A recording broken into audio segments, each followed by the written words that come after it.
Creative glassology. I like that.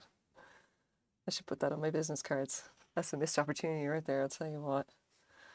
Anyway, ladies and gentlemen, boys and girls, non-binary folk of all ages, welcome to Vancouver, BC. Welcome to the Cypher Life show. Largely consists of crochet, swearing, and occasionally talking about vintage glass. I may have to rename it as something to do with glassology, although I don't know if there is actually an official name for the study of like glassware per se. I think that would be a fun thing to get a degree in, mostly because I think it would be really funny. Probably a Bachelor of Arts of some description. So, in case anyone was wondering what we're actually doing today, crochet-wise, is undoubtedly something that's going to make me lose my mind. And this is definitely a technique that you will have never seen before. Because I don't know of anyone else who's dumb enough to try, or stupid enough, or, who has the manual dexterity. But me, with my ability to do almost every crochet style under the fucking sun, I take it as a personal challenge to do essentially bizarre shit in crochet. Because why not? I decided to learn how to crochet backwards and upside down just because I saw a video and decided I like a challenge. Anyway, so this particular technique that we were doing, okay, you can see I'm holding, this is obviously two-stranded color work. I'm holding one strand in each hand, okay? This is combining two different styles. It is essentially combining pin, like the right, like traditional style crochet, the pin grip, with the left-handed throwing style, so that I can work two strands effectively at the same time and then kind of split the difference in the stitches. So the way that I'm doing this is that for all of the doubles, I'm doing the first two throws essentially, loop there with the black, loop again with the black, and then the last throw is with the grey, and that produces this line across the top, okay? And believe me, I've tried to work out a way to do this just using a single style, and I've found it to be what I can only describe as a giant pain in the tits and cannot recommend. It's immensely annoying because you have to try and hold and pick up two pieces of yarn essentially in one hand. So I started doing color work, like using essentially the double up of the styles, like, and using, holding one hand, one, like, you one yarn in each hand kind of a thing. And I found that it's certainly quicker, and it certainly allows for it allows for a lot of different, like, you've got more options basically, and it's less of a pain in the bollocks when you're trying to do this weird kind of split stitch kind of stuff where you're doing like half of a stitch one color. It's like, it's annoying. Hey, Dead Chrome, how's it going? Have you got your streaming rig set up yet? Loop stitch. I know loop stitch. I've never actually tried to do it. Doesn't appeal, unfortunately. Like, I see a lot of like crochet stitches and they're just like, they're okay, they're fun, but I'm just like, well. It's not just one color. Yes, yes, yes, dear. Try to keep up. There's this thing called color work. Okay. Color work, by the way, is probably one of my least favorite things to do. Like, I just do not enjoy it. I like generally working in texture and I like working in a single color. However, I got this idea for a bag and I thought, balls anyway, it's going to mean that I'm going to need to, I essentially needed to use two colors to kind of pull it off. So I said, well, fuck it. I guess I'm doing strand of color work. Yeah, it's annoying. It's like, yeah, it is what it is. Like, I've been having a real pain in the bollocks with like just yarn lately because a lot of the stuff that I'm picking up is just like, this is not working for crochet. And I'm constantly just making bags. So like, why in the world am I even bothering with like just things like basic acrylic or whatever like that? Like, so much yarn. It's like, if I can get on my high horse for a second, as I frequently like to do, a lot of yarn is essentially made for people to knit, and I obviously do not knit. I crochet, and I think that crochet is not served very well by having yarns that were designed to be used to, to knit with. Like, they're designed to essentially be turned into stockinette, and that's like, okay, that's great, but that's not going to work for like crochet, which has no real good analog for that. It's a stitch all right. I'm currently crocheting an amigurumi sloth with the loose stitch. Oh my god, that sounds like hell.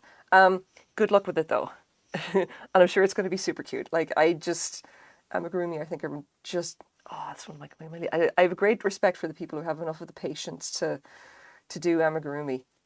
Because although they're 3D and structural, I don't know why it is. I just find them so fiddly that they drive me crazy. It's like I like I like making bags. That's like about the level of like usability I want. It's like I don't do so much like, oh come on, I don't do so much kind of decor. Why aren't you coming out? I'm center put. Stay, stay, dickhead. Talking to the urn again. All right.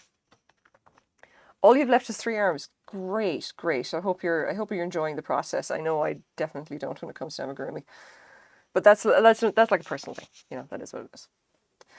So I don't know if you guys know, here in BC, it's been raining and hot as balls. That has not changed. Unfortunately, I was not on stream last week due to various factors. It was a bit of a family emergency, is what it is. Oh wait, hold on. There we go. Why are you? Yeah, no, hold on. There we go. You know someone's serious when you call a ball of yarn dickhead. I talk to my yarn all the time. Literally all the time. You know? And I have this very weird tendency to anthropomorphize my yarn, which I refuse to apologize for because everyone needs to have, you know, their methods of controlling mental illness, and that has happened to be mine. Yeah. These two, by the way, these are not the same type of yarn. This is a little bit more genial than this one. This one's argumentative. Just saying, okay? Between the two of them, I much prefer working with this. And I know everybody gives a shit about like, oh, you know, working with black yarn or whatever. I don't think I've ever had an issue working with black yarn. Like, I don't know what it is. I just seem to, like, I don't think I've ever had a problem. Like, I don't find it that tricky. But this stuff is not on board like yet. And I've been working like half a bag for them at this rate. Like it's usable, but I would say that like it was a bit of touch and go there for a while, and I'm definitely not happy like with the output, if you know what I mean. Like, because here's the thing, all right? I've been pissing about. This is the pattern that gets produced, okay? This kind of like arrow pattern on the front, okay? And I don't know whether I was going for this shit. I was just like, I had this weird idea of something that's going to look kind of cool, as if I do my like my usual fan pattern, except added essentially a variation where the tops of all the double crochets are essentially handled using a different color. Okay, using double strand color work. Yeah. Now here's the thing: the inside. If I pull this out for a second and turn this sucker inside out. The inside has a little bit more kind of interest going with it. Like it's got like, I will definitely need opinions, I believe, because I think this is a lot more, has a lot kind of, is essentially it's a cooler look, you know? This kind of weird net kind of crosshatch. I don't know what the fuck you want to call it, all right? It's weird, it's cool, it's interesting. I kind of like it. I don't know if everyone else does. It's just like, I've already talked to Frank and he's just like, you're the fucking talent, piss off. You know, he's here just in case anybody's wondering. I still haven't fired him. Not for lack of him poking me about it. Anyway, this all has to be worked from the front, so it's neither here nor there. I'm going to continue in the way that I'm going, and then we shall see in what blasted hellscape we end up. And how have I turned this around on me? Come on. All right, fine. Okay, there we go. Right. I mean, yes, technically this would be reversible. It's like, yeah, you could do that. You absolutely could do that. Also, my bags tend to roll that way anyway. But I don't know. Like, I'm still kind of like in two minds essentially about this pattern. Like, this uses a better version of my standard base. Hey, Crowbar Scout, hello. Every bag is reversible if you're not if you're not a coward. Oh, like the octopus plushie. Yeah, that thing's cute. So this is the base. Like you can see that it's like thick, you know, quite fairly tightly woven split stitch, split V or waistcoat stitch, whatever the fuck you want to call it. I don't know. It's got every possible name. Anyway, better version of this. I have been tooling around with this for a while. I think I finally nailed down like what I want that to be, essentially, such that it doesn't like get weirdly shaped at the corners where I do the increases, because that was definitely a concern in the last few bags that I did. Nice thing though is that the bag that I've been test driving as my own personal bag for a little bit, I'm actually going to continue using that for a while because I am happy enough with the pattern that I think it's going to be a winner, and I really do like I like the look of it. I like the it's kind of like my jam. It's a shoulder bag, and it's just what the fuck is that? It's just been working out quite nicely. Why is there fluff on the yarn? Yeah, it's been working out quite nicely. The straps do stretch because of the specific yarn that I use, but I figure if I actually replace that with a different kind of yarn, and I've gone wrong. If I replace that with a different kind of yarn or with a cord that doesn't stretch, then I'm pretty sure that will solve that problem. I won't have an issue with the cord like handles stretching unduly, because I'm not sure if everyone's going to be into that. Like I can create like a knitted I-cord of the right length, but I'll have to add the caveat that, okay, listen, if you were going to use this, chances are it is going to stretch quite a bit. So bear that in mind when you actually do make it. I haven't measured exactly how much stretch is in it, but it's fairly significant over like, general usage, I would think for like, I've been using it like as my daily driver handbag now for I think a week or two. And it's definitely stretched more than I thought it was going to. So not a bad thing, It just means that like the next one's going to have a slightly shorter handle, I want to say. But yeah. Stretch is at least 20%. Like, I mean, I wouldn't actually be, I haven't estimated it yet. I probably should, But it's made using a Burnett cotton and nylon yarn, which does, like, it is like a really good corded, like, woven yarn, like it's a ribbon yarn. And it is like really good for bags, I will say this much. Like I would nearly go to say, like, if I can get that stuff cheaply, it will become my yarn of choice when I am making bags. Because it's that comfy to use and to produce. Like, and because I keep looking at like the stuff that's fucking acrylic and I'm like, this stuff is not working out because like it doesn't mesh well, I would say. It fuzzes a bit too much and I do not like that.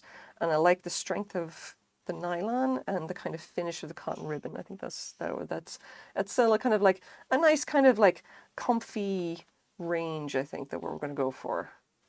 Like, part of the reason I've been kind of a bit pissy with like looking at different yarn types, and I just want to say this now, right? If anyone here is like a crafter, okay, and they want some free yarn, I want you to send me a message, okay? Because I'll send you some free yarn.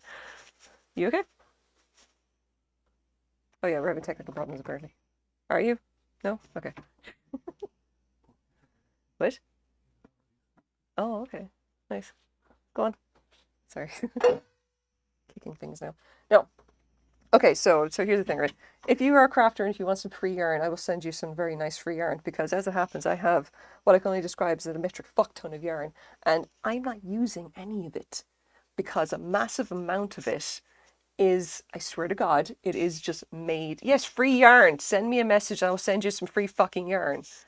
Wolfman Midnight, I love your name. Hi, it's not midnight yet. I hope you're not a Wolfman yet. If you are, however, good dog. Anyway, so yeah, I'll give away some free yarn and just basically tell me what you make or what kind of yarn you like, and I'll go through my stash and see if I can dig out some stuff that you might like. I have so much of that stuff, and I swear I'm not using any of it because all I'm making right now is bags. Swear to God, I make bags. I make absolute shit ton of yarn. I mean, if you're in the States, like, fuck it, I'll just ship it for free. Just like, as long as you're not like in the bumfuck nowhere. Yeah, whatever. Give me I have Ko-fi. Send me, I don't know, send me $10. I have no idea. Just DM me. We'll sort something out. Whatever. But yeah, no, I've got a ton of really nice yarn. But the thing is that it's all really good yarn for knitting. Maybe not so much for the whole crochet thing. And it's definitely not good for the crochet, middle of bumfuck Tennessee. Hang on, I'm going to just, there we go. Bumfuck Tennessee. Ricardito, do you actually knit or crochet? Or are you just here for the glass? Which, by the way, I can, if someone does that, if actually someone does the redeem for show a vintage item, I got some good stuff, okay? Oh boy, have I had an eventful week. Super eventful. You're here to vibe. Well, okay. Well, I mean, if you want to learn something about glass, I can also teach you some shit about glass. Because, like, I tell you what, lads, I've been having, and I just keep buggering up at the, oh, okay. All right, I'm going to join this properly. And then we're gonna show some vintage items. All right, okay, I'll put that down for a sec. All right. All right, children. Tonight you're going to learn a thing about early American pattern glass. I'm going to show you some stuff. Okay, first thing I'm going to show you, all right, is this little thing, okay? And I know it doesn't look like much, all right, because they never looks like much, all right, let's be clear. Never, ever, ever does it look like much. Glass, as we know, is entirely unmarked most of the time. Sometimes it'll have a little embossed, segment about glass, of course. It's like the other thing, you know, like I'm like officially an antique stealer who specializes in glass. And I swear to God, the entire week going around to various antique stores and going in and talking to them, going like, hey, would you like to sell glass? And most of the time they're saying, no, not really. And I was like, okay, that's good. Can I buy your glass? And at that point they were like, we should talk more. And that's been interesting, I'll tell you what. But okay, look, anyway, all right. You're going to learn a few things about early American pattern glass, right? So essentially, in the 19th century, okay, when crystal kind of got to be more popular, especially cut crystal, right? There was an entire thing going on where like the American industry for cut crystal kind of essentially exploded, okay? And that led to a thing that we call American Brilliant Cut or American Brilliant Period Crystal, right? Mid to late 19th century, okay? Great time. You got some amazing stuff out of it. I have bought and sold ABP works. There's definitely a market. It used to be much stronger. It used to be huge in the 70s. It's not really as much anymore. People still do collect it though, you know? And this crystal is always incredibly heavy and it's incredibly bright. It's because they made the stuff using like lead. Or like there was a different way, a different composition. I think it was mostly lead, but like when you actually shine the UV torch on them, they have a very pale kind of fluorescence. Usually it's kind of a lime green thing going on. Anyway, that's ABP, all right? Now, EAPG, Early American Pattern Glass, is essentially something rather different, okay? Early American pattern glass was effectively when the pattern, like when glassmakers kind of like they really kind of the whole industry kind of exploded, and especially in the late 19th century, they started working out how to do pressed glass, and that's essentially this stuff, okay? And this one you can see it because there is a seam. Hopefully you can see it right here, that little line right there. That is the seam of the mold, okay? And this essentially gave them all kinds of more options for producing interesting designs and doing interesting things with glass that they could never do with cutting, okay? Because the cutting that you saw, or the cutting that you see, is always usually in straight lines, okay? And before the Second World War, it was largely done on stone wheels, and then they had to do this, like, it was a very involved process, essentially. Like, once you got past the Second World War, then they started using diamond wheels, and then it got super quick, and that's essentially led to the kind of revival of cut crystal around the 70s, 60s and 70s, whatever. And then like the, ABP just kind of exploded again. Anyway, getting ahead of myself. Rewind back to the late 19th century, early 20th century, and early American pattern glass. Pattern glass essentially looks a lot like this, okay? They started making mostly clear crystal, all right? And it was not really lead crystal. It was all like you have to use an element to clarify glass, right? Normal kind of glass without anything added to it is not completely clear, okay? It just isn't. It's you end up having to add stuff to it in order to make it clear, okay?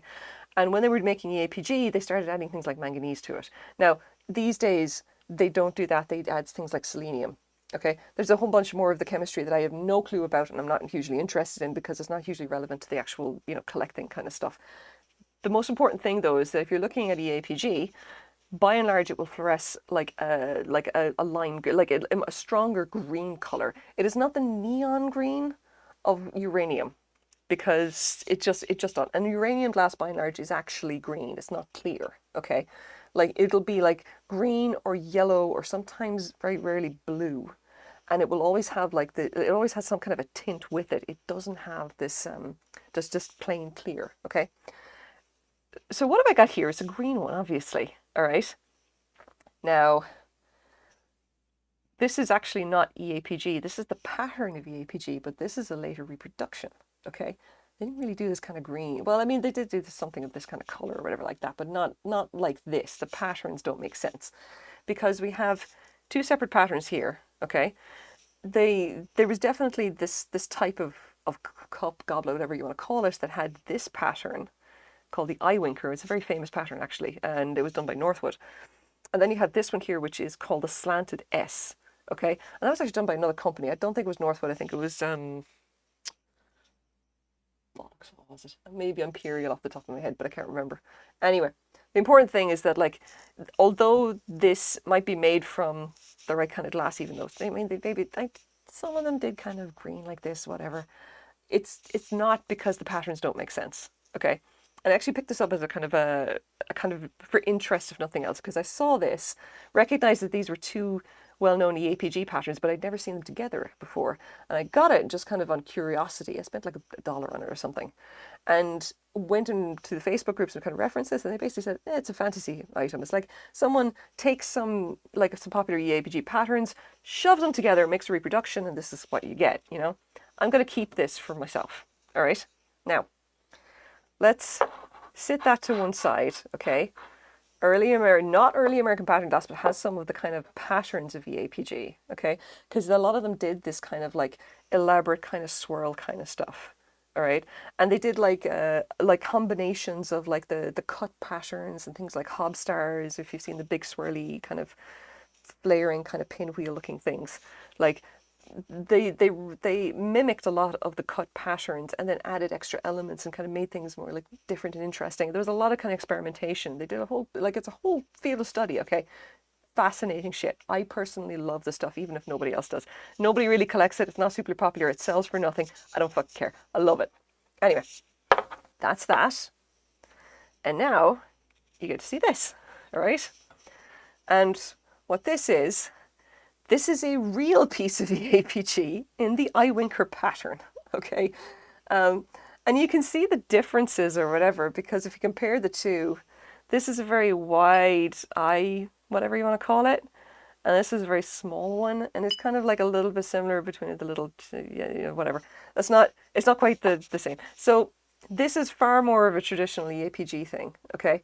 And curiously enough, this particular pattern was reproduced obviously up to the 20th century by Moser, one of the big American glass companies. They're done very high quality glass. I bought this for $5 because I looked at it and thought the chances are it's one of the older ones by Northwood. Still, the jury is still kind of out on that. I'm not 100% sure. I personally think it is one of the older cups because it is made in a 3-piece mold. There's a seam here, and a seam at 3 points. So 3-piece mold, 3-piece leaf mold. So this thing would have been like they basically press them upside down. I left the price tag on it. Press it upside down, and like they would have 1/3 of the mold would be actually fixed onto the base, and then 2 other leaf pieces would be here and here. And then when they actually press the glass in, because they obviously want to, to make the piece, press it in, let it cool or whatever like that, and they take 2 pieces away and then lift this out. Anyway. That is like immaterial. The cool thing about this is that this is actually the legitimate eye winker pattern. It was, real name of the pattern was called Genoese for some bizarre reason. But this is a really great example of like early American pattern glass and the kind of weird stuff that they were trying to do. Now that they were kind of like recognizing the possibilities of having pressed glass as opposed to just having cut glass, It's like how nuts can we get with this? And you can see that they also have this lovely blue tint with a little bit of opalescence here at the bottom and a lovely white opalescence here at the top. And this stuff here, this opalescent glass, became effectively the precursor to milk glass that really kind of got going in like the 50s. And a little bit like, it was kind of a bit earlier as well, but like there's 2 types effectively of milk glass. And they were essentially trying to replicate the look and feel of very high quality porcelain in glass because they figure it was easier to obviously make stuff out of milk glass than it was to make high quality porcelain, And so milk glass got super popular, right? It started to pick up like this, I think the 20s, 30s, and then that was like the more opalescent style of milk glass, like this stuff. And then Anchor Hocking really went kind of crazy in the 50s and 60s and really started to crank out milk glass. And yeah, and then the stuff that everybody sees now in thrift stores that's mostly what you see there. It's completely worthless because nobody wants it anymore. Nobody's into milk glass unless it's the really old stuff, like the Victorian opalescent, whatever stuff. Anyway, this probably about 100 years old. Paid $5 for it. I fucking love it. I would love to get a whole set of this particular pattern. This would have been a juice cup that comes with like a pitcher, like with the, for water or juice or whatever the hell you want. Like, I will probably sell it though because like even if this were new, it would be worth about $15 to $20, like Canadian, I guess. I don't know what you want to call it. I don't know what that is in freedom bucks, so don't ask. But I don't know. I'll see. It's nice enough and it's in great condition. So I will see what I can sell it for. And I'll leave those two over there for now. Lovely, lovely pieces. And like, oh yeah, like I said, I've been busy. So there is a quick kind of like 5 seconds, like, you know, the stuff that I randomly remember about APG. I've been quite busy the last while, but just because I've been like essentially going out to thrift stores and picking stuff up because, like I've said before, Vancouver, for no fucking reason, is swimming in early American pattern glass. Like, the thrift stores are chock-a-block full of it, and I think it's because nobody really wants it, nobody really collects it anymore, which I find really disappointing, okay? Because some of it is incredibly beautiful and it's incredibly hard wearing stuff. I swear to God, like, I pick up modern glass in thrift stores and I'm super disappointed by just how do you call it? It is light and fragile and feels like you couldn't pick it up and whack it off somebody's head and knock them out. And I'm just like, why would you bother having a fruit bowl that you couldn't brain someone with? It just defeats the entire purpose. Hi KK, how's it going? Listen, I'm just like, I like my glass to be vintage and also double as, you know, as a weapon in times of need. Like, I think you should have goals or whatever for your dinnerware, and one of them should be that they should double as, you know, home defense should you ever need it, because we are in the land of maple syrup and they have different laws about self-defense and carrying of weapons and all that other jazz, and like, as far as I know, they don't take kindly on like you having a gun and shooting people and whatever. I don't know. I'm just saying, okay? I would have absolutely no fear of taking one, a big heavy. Actually, I have one. I'm going to show you. Hold on. Where is it? Oh, come on. It's got a rabbit in it right now. Wait. Oh, so the other thing is that they're super heavy. Hold on. I'm going to just... No, don't fall over. Don't fall over. Don't fall over. Son of a... Stay! Oh. Okay, fuck you then. Just... Ah! Stay. I'm dropping everything. See... Oh my God. Okay, I'm just going to put that down. I always have crap all over my desk. All right? Always. I'm very sore and tired but happy. My friends got married yesterday. My sister was set up and tear down, but it was worth it because I love them. And they're like, oh my God, that's congratulations. That sounds like I love weddings. I always cry at weddings. All right. Okay. Here is a prime example of what I would consider like another piece of classic early American pattern glass, because this is enormous for a start, and it's kind of a pressed version that takes off the cut patterns of ABP. All right, so you can imagine very well that it looks like that this stuff might actually be cut. Okay, all right, it's not. This is actually a pressed glass bowl. Okay, this is a fruit bowl, and it was made by Heisey. It's actually got the Heisey mark right here in the middle that you can't really see on camera. Okay, now this thing weighs, I'm gonna say it weighs about 4 pounds. Like, that's, you could do like curls or whatever with it. It's a fucking heavy piece of glass, all right? And it is also incredibly tough stuff. It is about 1/2 inch thick, or a bit more. This thing is enormous, all right? 1/2 inch of glass here, okay? I'm pretty sure that if I grabbed it like this and bashed the wall with it, it would go straight through the wall. This thing would not break. The drywall would give away first. Okay, and that's what I mean. Like, I kind of imagine taking a fruit bowl and today, like, made a modern fruit bowl, okay, and being able to put it through a piece of drywall. Not a chance. This one is sucker, however, like, no, this thing's going to survive. And this is incredibly tough glass. Like, it has quite a bit of wear on the base that you probably can't see very well. Like, there has a lot of kind of scratches and a little bit of kind of like grayishness here because it has been, you know, slid across the table quite a bit over its lifetime. But considering that it's over 100 years old, like, it is in phenomenally good condition. I think there's one chip I found somewhere on the inside, and I can't find it now. Oh wait, no, there we go. There is one small chip there. That's it. You're telling me I could smash someone's skull in with this? Dude, you could smash anything with a person with this. I swear to God. If you hit someone in the head with this, you would easily crack their skull. This thing is huge and weighs a fucking ton. Massive amount of glass here. I actually bought it for $10 in the thrift store, okay? Because I picked it up, saw a Heisey thing, and I'm like, whoa, we've got some good stuff. And I decided, okay, I'm going to take that. Actual name of the pattern is called Pinwheel and Fan. If you wanted to buy this online, you would probably spend more on shipping than you would on the actual bowl itself. Bowl usually goes for, I don't know, $20 to $30 Canadian. Probably, you know, with the exchange rate, that's going to be less than Freedom Books. I don't know. But you're going to pay through the nose to ship this thing because it's so heavy. But yeah, like, I am seriously considering at this point taking my current fruit bowl and replacing it with this, because my current fruit bowl is a modern fruit bowl and it keeps falling over. Not even kidding. This, however, will hold like a stack of fruit like how high, and there's no way it's going to fall over or roll off the thing. It's just like you can't move it. It's fucking heavy. Anyway, I'm going to put it down. Leave that over there. Yeah. So if you want to actually compare with that, because again, we're not quite done with the last lesson, all right? I also have this. So we've gone from super big, heavy, and tough to crystal. And, oopsie daisy. This is an actual Victorian mustard pot. And this is cut crystal, all right? Hopefully you can see the difference between this and the other stuff. Because this sparkles.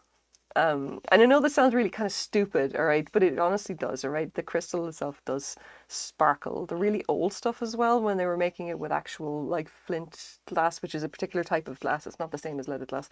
Not quite anyway. It's kind of mid 19th century. That has a sparkle to it that I cannot quite describe. But it's definitely there, and it does not look like modern stuff, and it's very pure and very distinctive. It's almost like a diamond, all right? Yeah. But this is like ABP cut crystal. And this lovely little mustard pot actually has its original lid, all right? It's in fantastic condition. And it also has its original little spoon. And the spoon actually might be silver. I can't tell, the mark is worn away, so I actually don't know. Yeah, I don't know. But anyway, I bought this in a thrift store for, I don't know, what, $5? Because I picked it up and said, "Way, I know what that is." And I thought some collector is going to wee their pants over this. But yeah, that's what that looks like. I'm gonna something to gouge someone's eyes. I wouldn't, because look, these little spoons and everything like that. Look, these are so much more delicate than EAPG. It's kind of a bit shocking that I found this one in as good condition as it is. What happens to this stuff is that because all of the edges are so sharp when they're cut, all of these little points and everything get completely wrecked, as in they'll be moved and they'll bounce off stuff and then they'll chip. Okay, they chip really, really easily. It's not the same as in modern glass. Modern crystal tends not to. Okay, this though, I've seen plenty of times. I've seen American Brilliant cut crystal in a thrift store, and they're charging like $15, $20 for something, and it will be literally destroyed. As in, part of the pattern is essentially gone because all of these sharp edges and points are just chipped away completely. Like, I've seen pretty stupid, shitty stuff basically in thrift stores. I spent far too much time in them, basically. Okay, I'm going to put this away now. I don't think anything else down here is actually really interesting, or at least I haven't identified it yet. Apart from like a really massive, like, I think they call it a banana stand, and I have no idea why. But that one's not really interesting. Anyway, I got to get back and actually do crochet now. Yeah, but look, like ABP is like its own. It's really its own thing. I don't know if anyone really seriously uses it, or they just collect it because they think it looks sparkly. You know, I don't really know if anyone actually uses it seriously. And I say this as someone who actually is a glass collector, and I don't collect glass to actually use. You know, I collect glass because I like to look at it, not because I like to use it for anything. Like the most glass that I will. Was this from the Lost Valley Village? Oh God, no. It was not. I think let me think. What was the last piece of glass I got out of that place? I'm blanking now. I'd actually go and check my records because I keep a record of everything. No, I don't. Oh, I think it was that weird glass. Yeah, okay. I think I actually have it here. There is a weird glass vase that I can't identify, and I think this is the last one I picked out of it. Look at this. Yeah, tell me this is fucking weird, right? This is totally weird. And it is actually signed on the base by someone whose handwriting is so bad I can't read it. Okay. This is hand-blown art glass, obviously. And it's done using a splatter technique. You can see the thing there. And it's also done with a kind of stretch thing that's kind of pulled up these two little handles. Oh, I mean, look, I wouldn't put it past it, but I swear to God, glass artists and their signatures, some of them need to go back to fucking school, I tell you what, because they just cannot write legibly. I have no idea why. It drives me crazy. But it makes doing ID incredibly annoying. Like, and it's always the North American guys. I don't think I've ever had an issue reading a signature from any Scandinavian glass artist. Okay, I'm pretty sure I've had trouble finding them. I've never once had an issue actually reading what they wrote. Okay, even though it's in another fucking language. No, North American guys, squiggle, squiggle, squiggle, and there's sometimes a number which could be the date or it could be something else. Who the fuck knows? Are they going to rebuild it or is it just going to be a lot? Now, you know, I don't know. I kind of want them to rebuild it. I just expect that they're not going to because that's not how Valley Village rolls. They may open a new one nearby. Who knows? Like, big part of the neighborhood up there, and I don't think there's any other Valley Village nearby. So, make it that much, Will. Kind of looks like a snail. Like, yeah, look, I just picked this up because, like, for $4, I didn't think I was going to go wrong with it. Art glass is always fun, especially weird shit. Like, weird shit sells. True. Anyway, I'm going to put that back down there. Okay, so if just in case anybody cares, today's lovely flavor is grapefruit, and I have a lime in backup, just on the off chance that I need it. Oh, Christ. Okay, crochet as soon as I wipe my hands.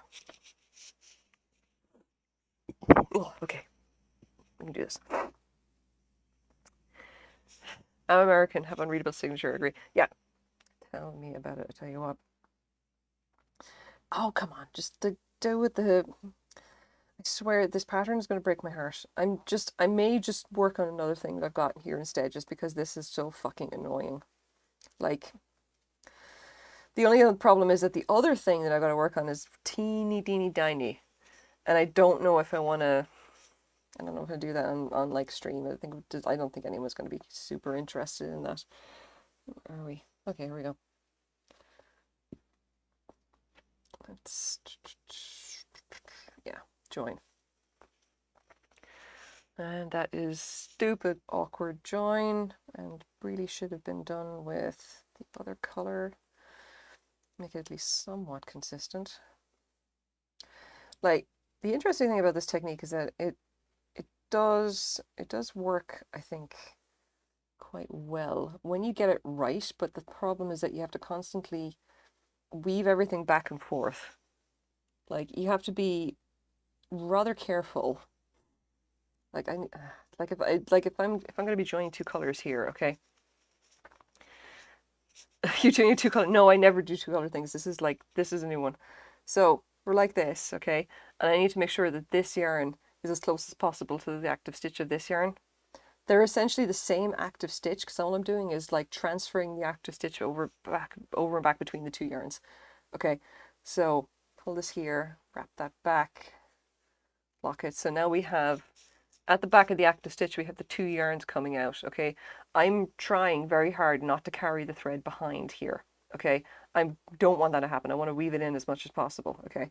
Because there is nothing that is a bigger issue for tension than when like the yarn it gets carried in the back. It makes shit go sideways so fast and it drives me nuts. It really does. So we're going to do our level best not to do that. I just killed my Windows taskbar. Congratulations. Good job. Hope you feel proud of yourself. Okay, all right, let's continue with this. So, KK, in case you're wondering, this particular thing that I'm doing is effectively a double strand color work, but I'm using, well, I mean, a technique which is clearly slightly fucked up because I've been fucking it up now for like at least like I'm doing it completely wrong, and I'm starting at the end of the row here. Yeah, so I'm doing this, but then cocking it up. Like the way that I'm doing this, right, is that there is essentially 2 yarns coming out, okay, and I have one in either hand, all right. I am using pen grip, modified pen grip with English throwing style, and with the yarn on this side as if I was doing pen grip. So essentially I could do pen grip and English throwing side at the same time and just swap between the yarns. And if I do it this way, this means that I can effectively work 2 colors at the same time on every single loop. I can just choose which one I'm pulling through. Like I can work both. And this makes it remarkably easy to do double strand color work, especially if you're doing this, so essentially something as weird as this, which is I'm trying to make all the tops of the double crochet for this particular pattern just the one color, okay? And if I was doing anything other than a fan, you would probably not be able to see them. But in this case, you can kind of see you can see it because like the fan anchor above is like, you can see here that like all the tops of these stitches, like the doubles or whatever like that, this one loop is essentially the gray, but it gets like hidden here because the black of the stitch above wraps over it and hides it. And this is where you get this weird kind of like, you know, arrow looking fucking pattern, which I'm not sure I'm actually happy about at all. The inside of it has that pattern, which I think might look a bit more interesting. I don't know.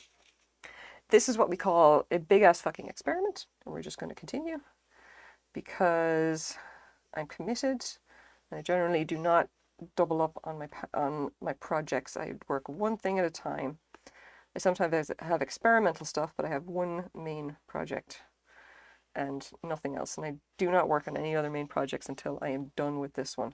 It generally means bags, because I am all about making astronomical amounts of bags, even when it's fucking ridiculous. And this particular pattern is kind of a variant of a bag pattern that I've been kind of tooling around with. And I don't know if I'm entirely happy with it yet, because it's still coming out with an odd number of squares at the top, and I can't quite get the handles to attach properly. But this is basically just structural stuff, which I will be fixing eventually. I just need to work out how to make sure that I have the correct number of stitches, like when I actually land at the, how would you, like when this base is done, okay, I need to have the correct number of stitches in the rim in order to get an even number of C2C crochet blocks when I actually start working the body. And so far I have not quite managed that on the number of increases that I've done, which means that I may need to just essentially go to a bigger or smaller base just so that the number of increases precisely lines up with the number of C2C blocks that I need. Because if I don't have an even number, then I can't attach the handles without it looking weird. Long story. Look, that's crochet. Just I'm pretty sure I don't make a whole lot of sense anyway, so yeah, don't worry about that. It's just I know what I mean. I know what I mean. I'm pretty sure that no one else does. And I'm pretty sure that I make no fucking sense, but you know, I'm used to it. It's fine. Anyway, in other news, kids, I was not on last week because my dad had another stroke. He is out of the hospital right now, but last week was like, well, basically the week before I didn't stream. Like that was rather difficult, and kind of came out of left field or whatever like that, because like I was even on stream and stuff like that on that Sunday, and then on the Tuesday my mom and my sister called and said, oh yeah, Dad's back in the hospital or something. And I'm like, you know, they could have warned me. They could have warned me in some other way. But look, Dad is fine. Like he's okay. He didn't have a full stroke. It was like a minor stroke, whatever that thing they look. So like he's back to his usual crotchety self. As far as I can tell, it has done absolutely nothing to him, which is about the best I can hope for. You know, like doesn't really help that my grandfather had a stroke in his 60s, and subsequently died at the age of 75, and my dad is turning 71 this year. Okay, so like it could be better. Just saying. But I'm trying not to think about it, you know. He's a tough old guy, and I'm pretty sure that my mom is going to make sure that he does whatever he needs to do, which is generally what they tell you everybody to do, which is like, hey, lay off the booze, get exercise, eat healthy, and that kind of, I don't know, that kind of stuff. The mini stroke thing, yeah, like it's not a real stroke. It's like this. They had some word for it. It's a TIA. I don't know what that is. I'm not a medical person. They just said that it was like it was not a full blown stroke. He just had this like a minor stroke that was just like this warning, whatever. I don't know. It just it I don't know. Like I just like the first I heard about it, okay, was that they said dad's in hospital. He had this thing that like looked like a stroke for about 10, 20 minutes. I'm like, the what now? And part of the reason that this was so stressful, okay, is that when I was told that dad was back in hospital, all right, I could not go home. Okay? I'm literally on the other side of the fucking world. I'm in Vancouver. He is obviously in Ireland. All right. And that is something because at the time my beloved Quadrain was actually back in Ireland and there would be no one to take care of the kids. Like I was here with the kids. He was back in Ireland for his mum's birthday or whatever. Like it's long story. But look, like long and short of it is that that was a solid week, okay, where I was quite literally shitting bricks and not really wanting to talk to anyone because I was trying to like consider what was happen if like something happened to my dad and I wouldn't be able to go home, you know?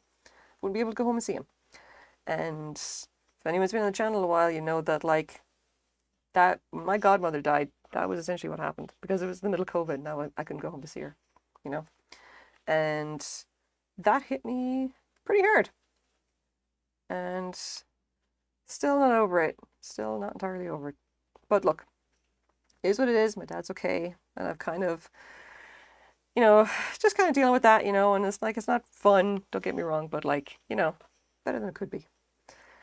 Anyway, I've got a lot of stuff to be doing now, especially things to do with like with antiques, okay? Because, on a word of a lie, I spent a lot of time going around to all the antique stores, essentially around Vancouver, and telling them, hey, can I essentially like nerding out at people about glass, okay?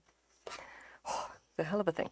And like I got to go into the one antique store on so I don't know if you ever know if any of you guys know Vancouver, right? But there's a place called Main Street, all right? Because there's always a place called Main Street. Fucking every town has one. Okay, in Vancouver, Main Street is also called Antiques Alley because there's a whole bunch of antique stores that are like right next to each other. Okay, I went there yesterday with a friend of mine, with a friend of mine, with Wild Nomad actually, and we just like we went to a garage sale and I picked up some early 20th century like depression uranium glass for fucking nothing, a pair of really nice Fostoria etched goblets, which like I'm not entirely sure they knew what they had, but I was like, fucking sell that shit to me, please.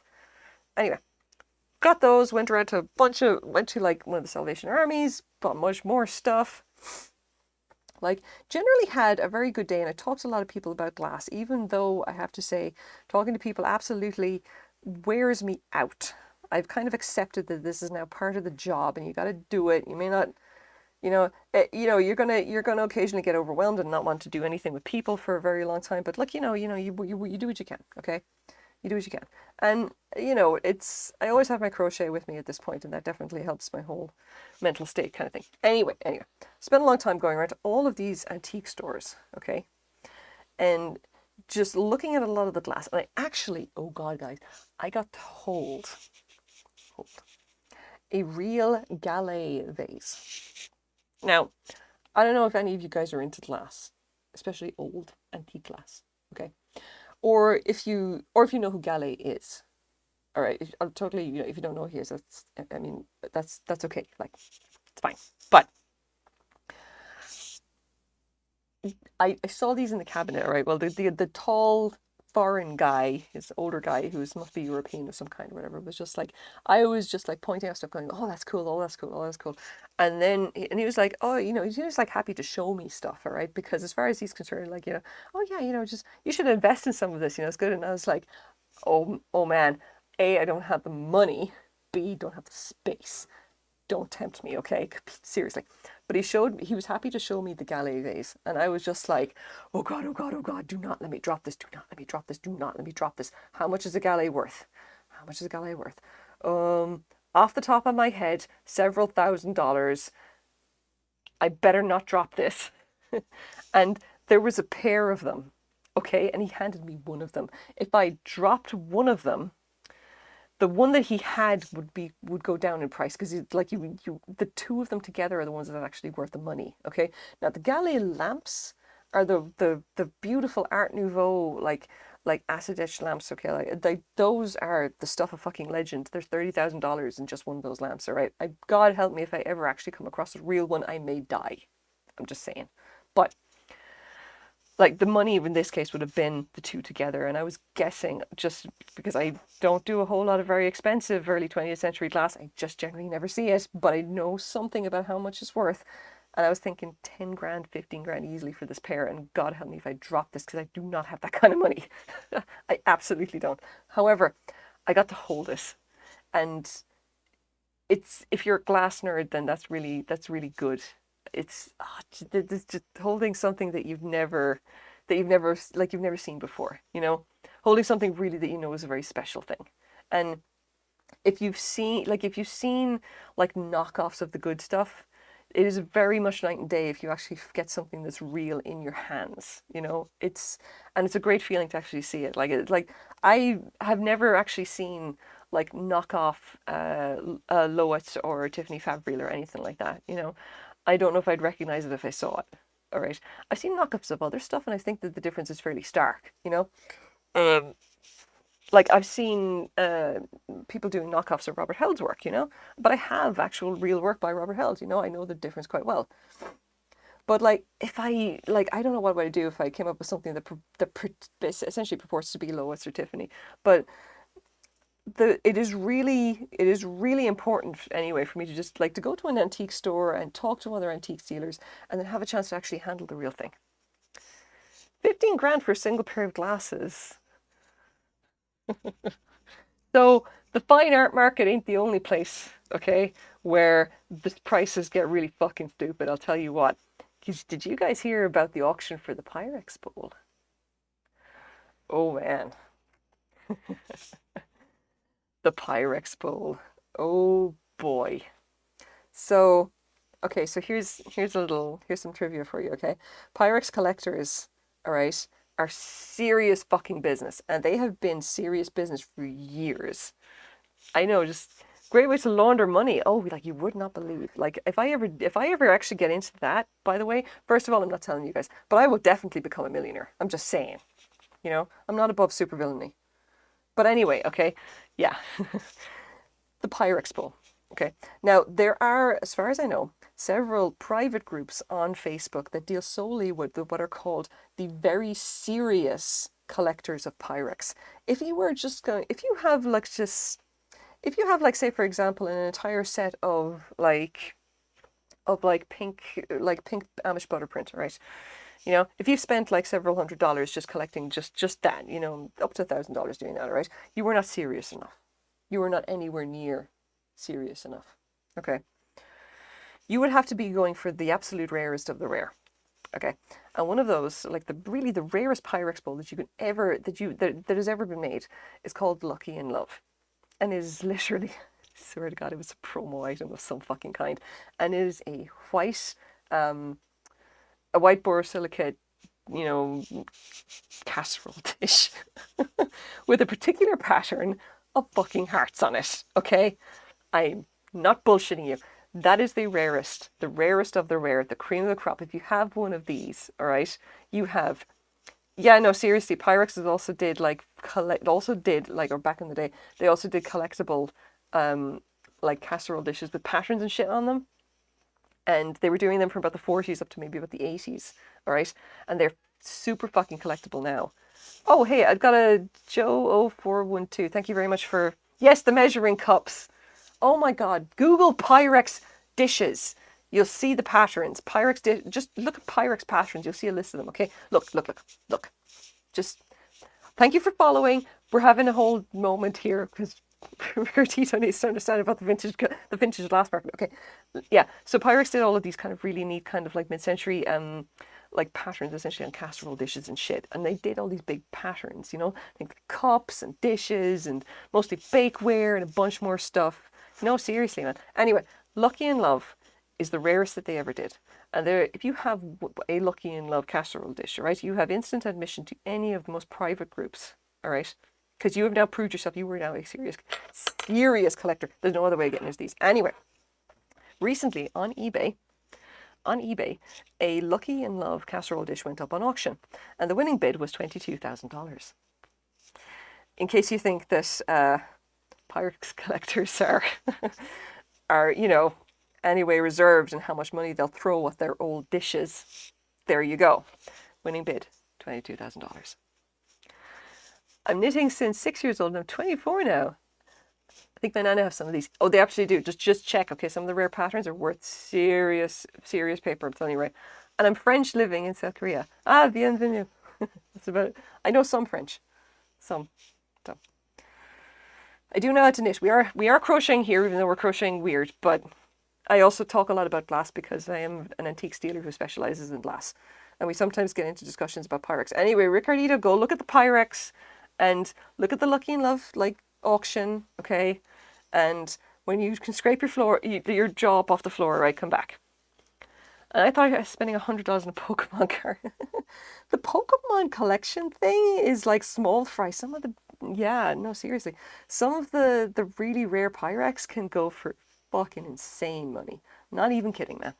Some of it can go seriously bad. And I mean, like, I make a point of like picking up the really good patterns when I spot them, because I know which ones are kind of desirable.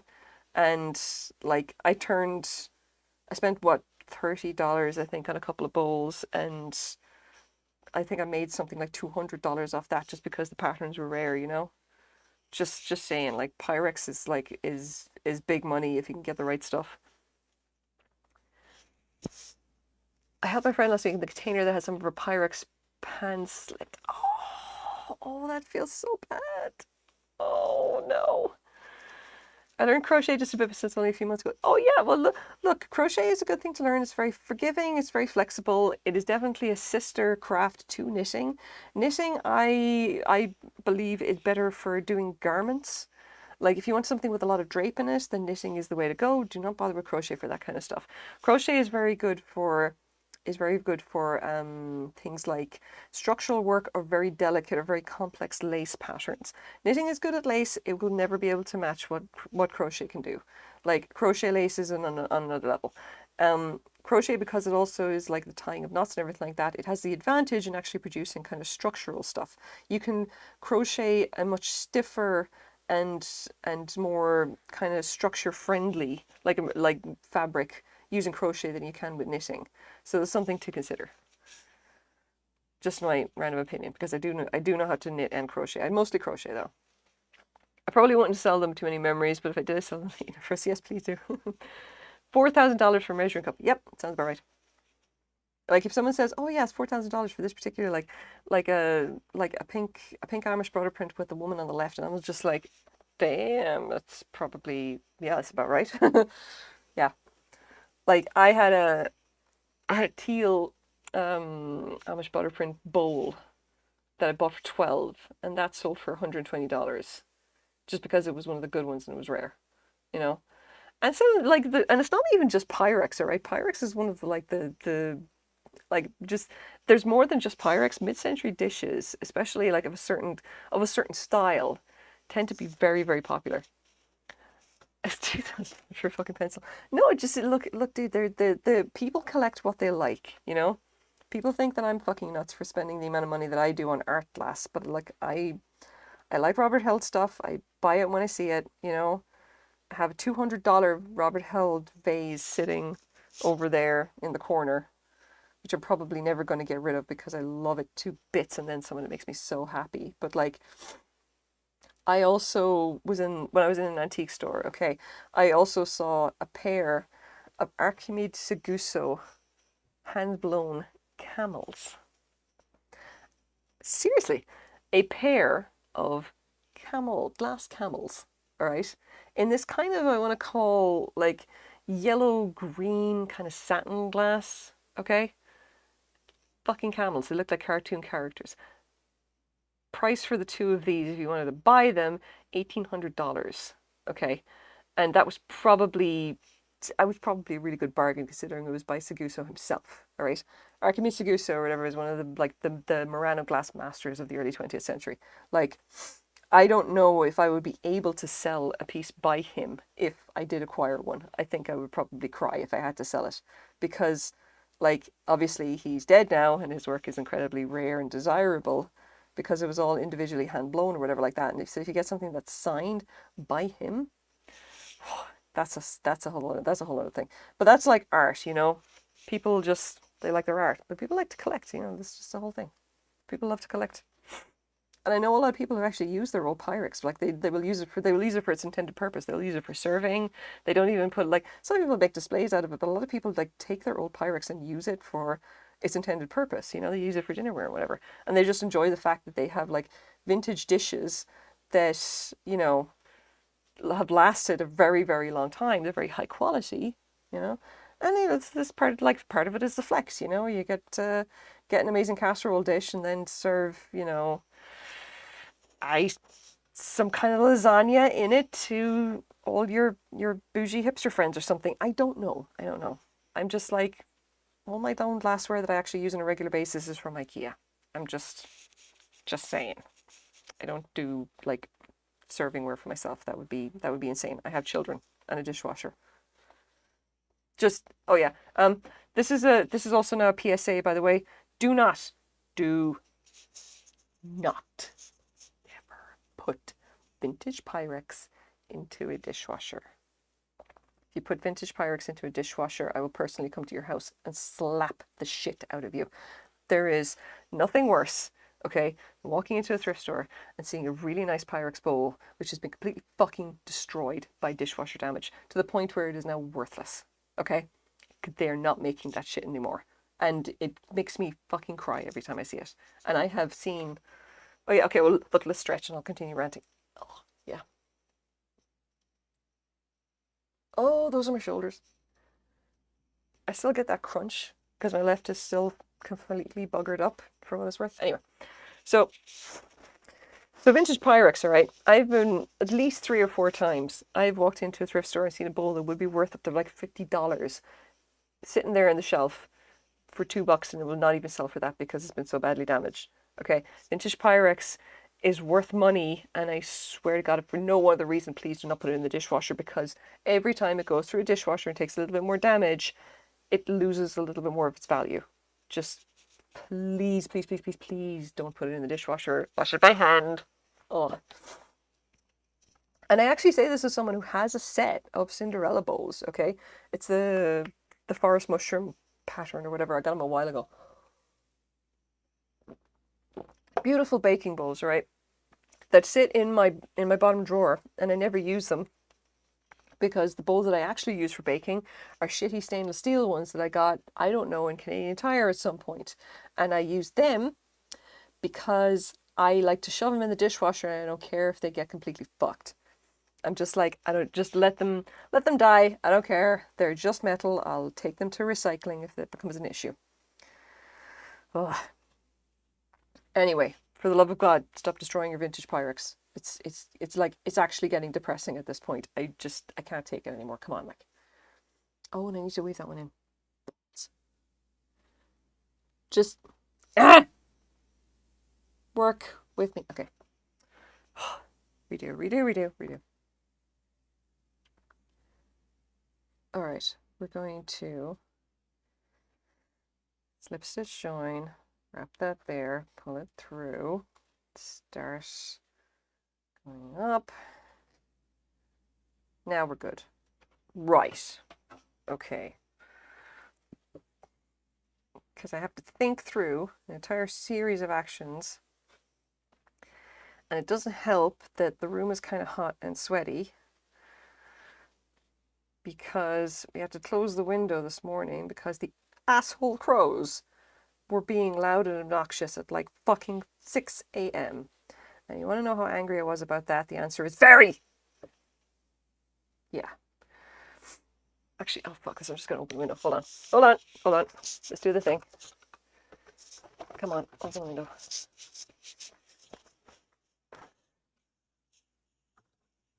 You're gonna maybe get the sounds of the alleyway right next to my bedroom. Oh well. Okay. Number of times I've kicked shit underneath my desk. Moment of silence for our fallen vintage Pyrex friends who have died to the dishwasher. Just fucking don't tell me about it. It's like, I like, see, the worst part is when I know the stuff is actually worth money. And I'm like, what absolute asshole put this in a dishwasher? Like, they clearly didn't know, okay? But at this point, I was just like, how did you not know that this was happening? Like, did you not see the damage being done and just decided that you were okay with that? Like, what the fuck? Like, it just, ugh, disappointing. Super disappointing. And like, it is just a thing with a lot of very old like glasses, like anything that was kind of made before dishwashers were a thing. Like, just don't rely on that getting through the dishwasher in one piece. Chances are it's going to get destroyed. Like, just it's a given. Okay, I don't know of any piece of like really nice old glass that would survive like multiple trips through the dishwasher.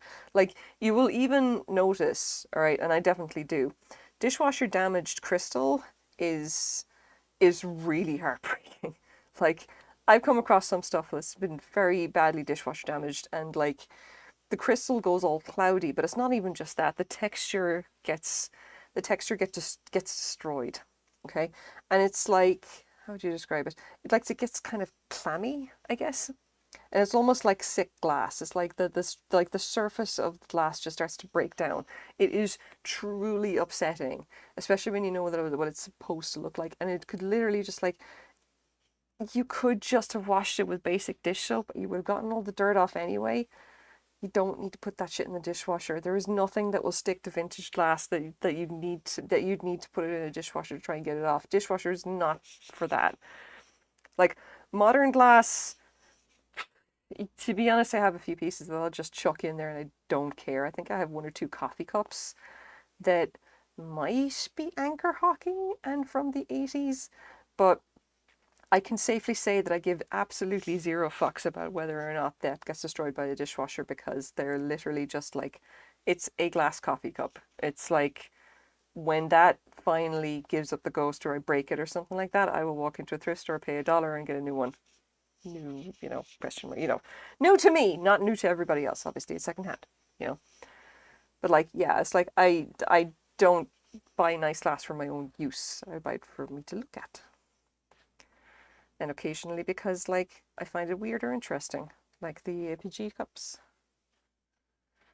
And funnily enough, I actually do have a pair of really nice, like I have a pair of nice like Murano cups, but they're modern Murano, so like they're very unlikely to be hurt by a dishwasher. There's nothing on them that can actually be damaged. The big problem with Pyrex, okay, is that they have these finishes on them, like these enameled patterns, okay, and it's the enamel on them that will actually just be destroyed. Okay, like, and you'll definitely notice like the stuff just gets completely worn away by the abrasiveness of the dishwasher cleaning detergents or whatever. Is there any real difference between wooden crochet hooks and metal hooks? If you were using wooden crochet hooks, you would probably want to be using fairly slippery yarn, because if you're using yarn that is not slippery or very hairy or catches a lot, then using a wooden hook is going to be super frustrating because it will catch on the hook. You may notice that I use almost nothing but metal hooks, but that is because I essentially go for slipperiness on the hook more than anything else, because I'm usually working for speed, and I'm just kind of like, I've used metal hooks my whole life. I'm just like, that's what I'm used to as well. I do have one or two wooden hooks that I more or less never use. The other problem with wooden hooks is that the top of them tends not to be as well formed, as in they tend to have a rougher cut, especially if they're not very high quality ones. I have not seen enough of very high quality wooden hooks to know the difference, but like to see if there is a significant difference in the actual cut. Like, you can see this, all right, and you can see that the hook is a very clear, smooth shape with a nice point on it, and this is a boy hook. Most of my hooks are boy or something similar. Yeah. So there's that, Like, I like that. It's a nice shape. Wooden hooks tend to have just this, essentially they have like a single cut here, and there's a lot less rounding on it, and that definitely contributes to the amount of catch that you get. I have a flight coming up in October, and I don't want to take my metal hook. So I've also been wondering about that. But apparently TSA has said that metal hooks are allowed. Like crochet hooks essentially are allowed. And if they take my fucking metal hooks, I'm going to be very pissed off. I have a flight coming up in December. And God help them if they take my hooks. I will kick up an absolute stink about it. But ultimately it's not going to matter that much because like I'll just take my slightly shittier metal hooks and I won't care. And once I get to, like I'm flying to Ireland for essentially over for Christmas, and once I get to Ireland I'll just walk into a thrift store, buy a bunch of metal hooks. They're very easy to replace.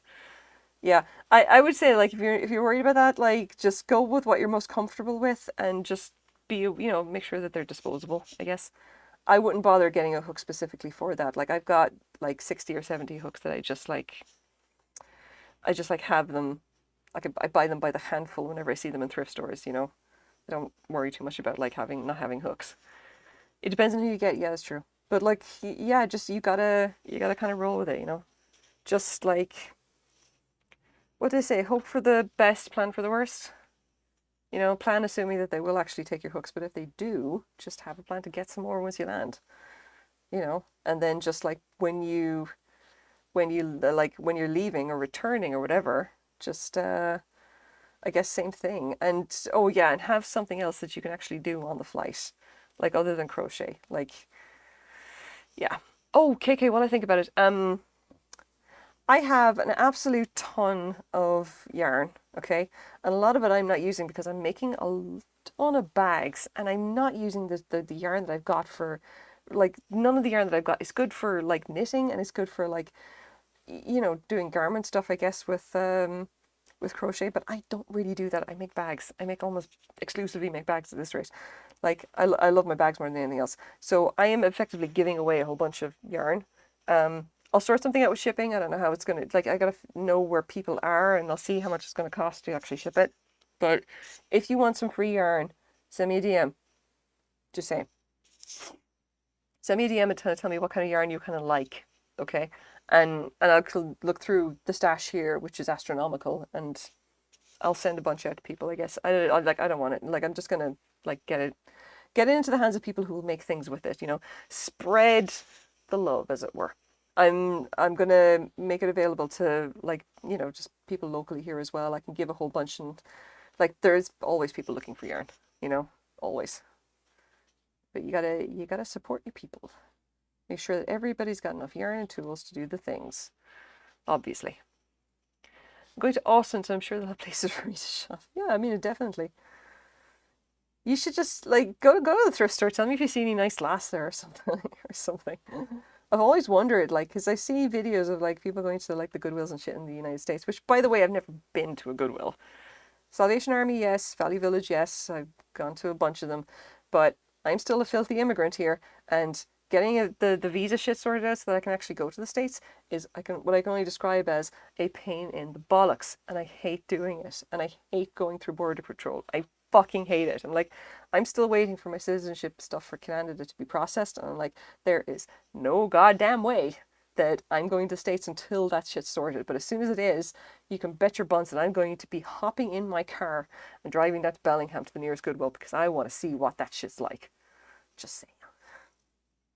And I'm not sure if it's even going to be worth my while, but it's like, it'll be a fun road trip if nothing else, I'll just have to grab like some friends that also have like ye olde Canadian passport or something. I don't know. Yeah, DM me on Discord. I don't know. I'll give you yarn. It'll be fun. I'll give yarn to like peoples and people who want to crochet or yeah.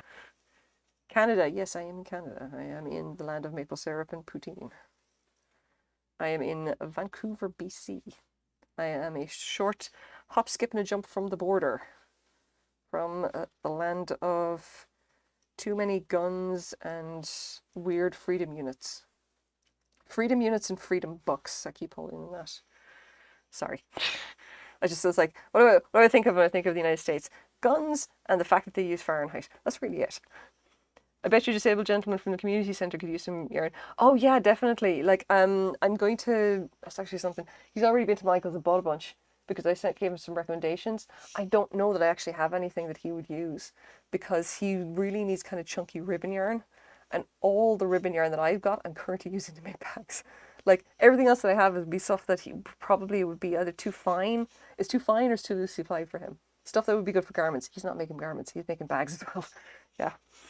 I'll have a chat to him and see how he is. I brought along my stand the last time I was at, oh bugger, I've cocked this up. I brought along my stand last time I was at the community centre, and I let him have a go at doing one-handed crochet, essentially with two hands, because again it's a different type of mobility or whatever like that. It's a little bit easier for him, and I think he was pretty successful. And I explained how it worked, and I gave him the crocodile clips and let him try it out or whatever like that. And he seemed to make a good go of it, you know. So I'll see how he's getting on now, if he's gotten how he's getting on with the project, I guess. Like he's doing a lot of practice, you know, fair dues to him. Like he's definitely wants to, like, in spite of mobility and mental, you know, and mental issues or whatever like that, and in spite of his disability, he is absolutely got the enthusiasm that I really like to see in any student, you know.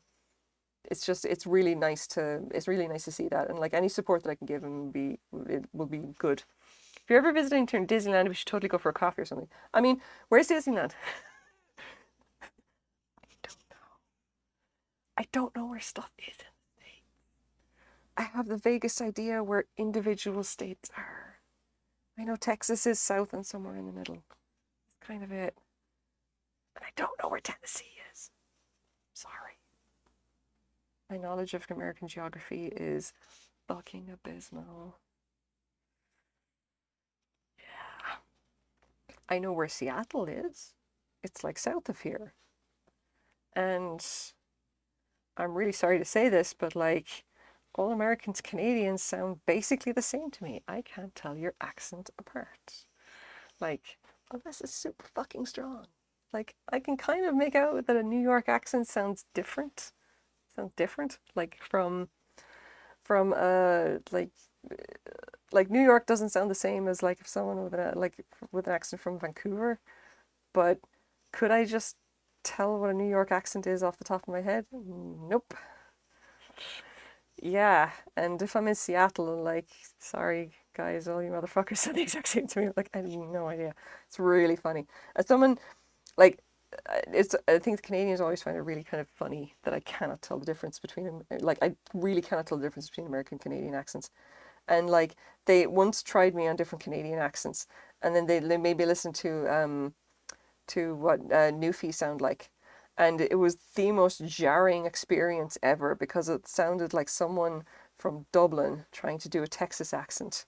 Or at least that's what it sounded like to me anyway. It was very strange. Super, super strange. I was like, I couldn't make head or tail of it. It's like some of it sounded super familiar, and some of it was like, are they trying to imitate a accent from the south of the States or something like that? And because I don't even really know what a Texas accent sounds like, I'm just like, I don't know. It's like that area or something. Yeah. I'm happy for, yeah, I know, I'm happy for two. He's doing a great job. All you need to, California I know is down south and off to the left. Yeah, I know that much. All right. Where stuff is in California, I'm a bit more fuzzy on. I know San Diego is a bit more south than San Francisco. Yeah. But I don't know where San Francisco and Los Angeles are in relation to each other, because I've never been. I've been to San Francisco, I've never been to Los Angeles. And I know that you can drive from San Diego. You can drive from San Diego to Las Vegas, because I've done that. And then you can drive from Las Vegas to the Hoover Dam, because I did that, and that was Arizona. And so I know it's California, Nevada, Arizona, maybe, I think, how that goes. I'm not, yeah, something like that. And I only know that because I actually did that road trip. Like, but what's north of that, or what's between California and Washington? I have no fucking idea. Like, all I know is like Seattle's kind of here, and if you go a bit more south, you get to Portland, and if you keep going south, eventually you'll hit California. I have no idea what's in between. Like, and I don't know where all the states are. Like, I barely know what Canada's like provinces are, and I had to learn that shit for the citizenship test.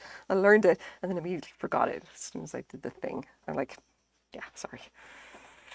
Not great with the oldie geography. This is why I have Google Maps. Sorry. That said, however, I'm kind of like, I think I would like to go and visit Texas at some point, even though I've been told that like the weather is like brutal and I would easily melt if Vancouver summers like make me want to fall over, and because I feel that they're so hot and god awful, then I should never ever go to some place like Texas, because if I do, I will melt and pass out or something just from heat stroke. It's like the heat would would be brutal. It would just it would it would be bad for me, an Irish person born, raised, and whose entire genetics are geared towards dealing with the rain. Yeah, just saying.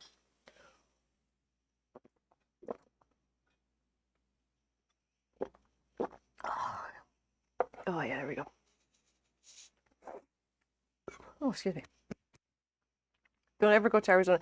I've been once, just once, because I went to the Hoover Dam. Okay, and I can actually tell you my entire experience of going to the Hoover Dam. Okay, and this was in, oh God, what year is it?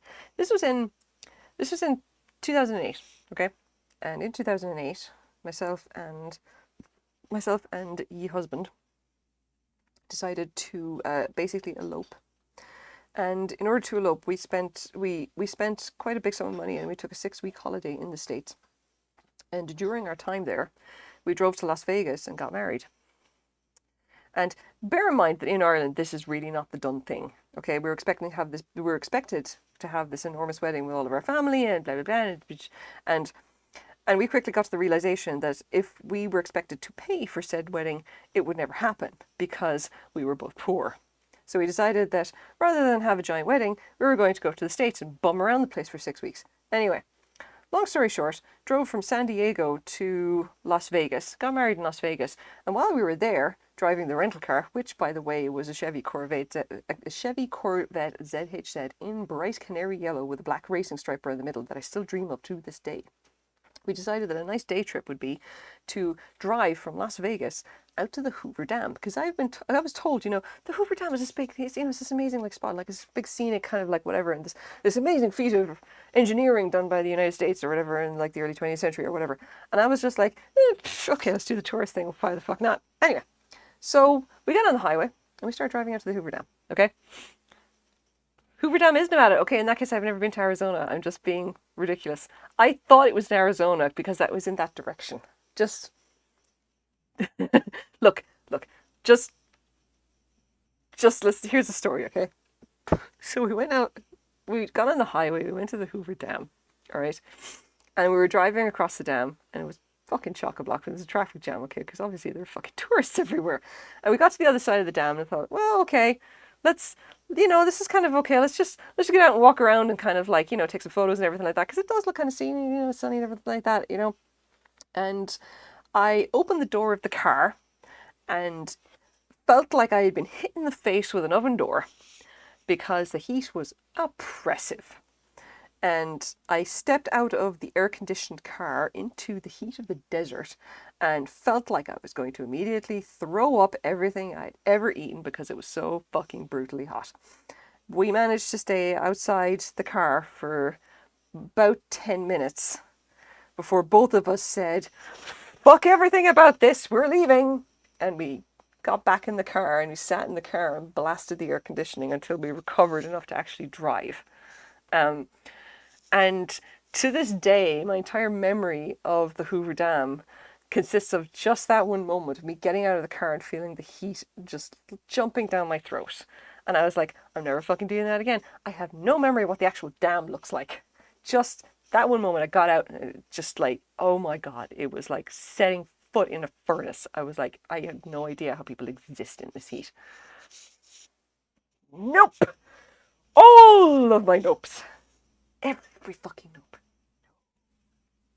No, not right. People were not meant to live in that kind of climate. I'm sorry. Fucking desert. Especially with no shade, by the way. That was the thing that was really brutal. And even around like Las Vegas, it was pretty fucking hot, I'll tell you what.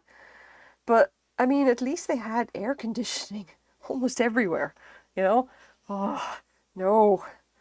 I was just, no, fuck. Everything about that. I want to booger this up. Where am I? No.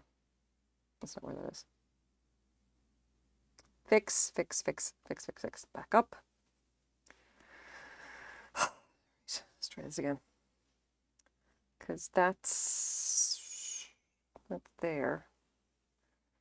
It should be the join there. Okay. I think I'm going to have to come down just so I can make this work. Sorry, everybody.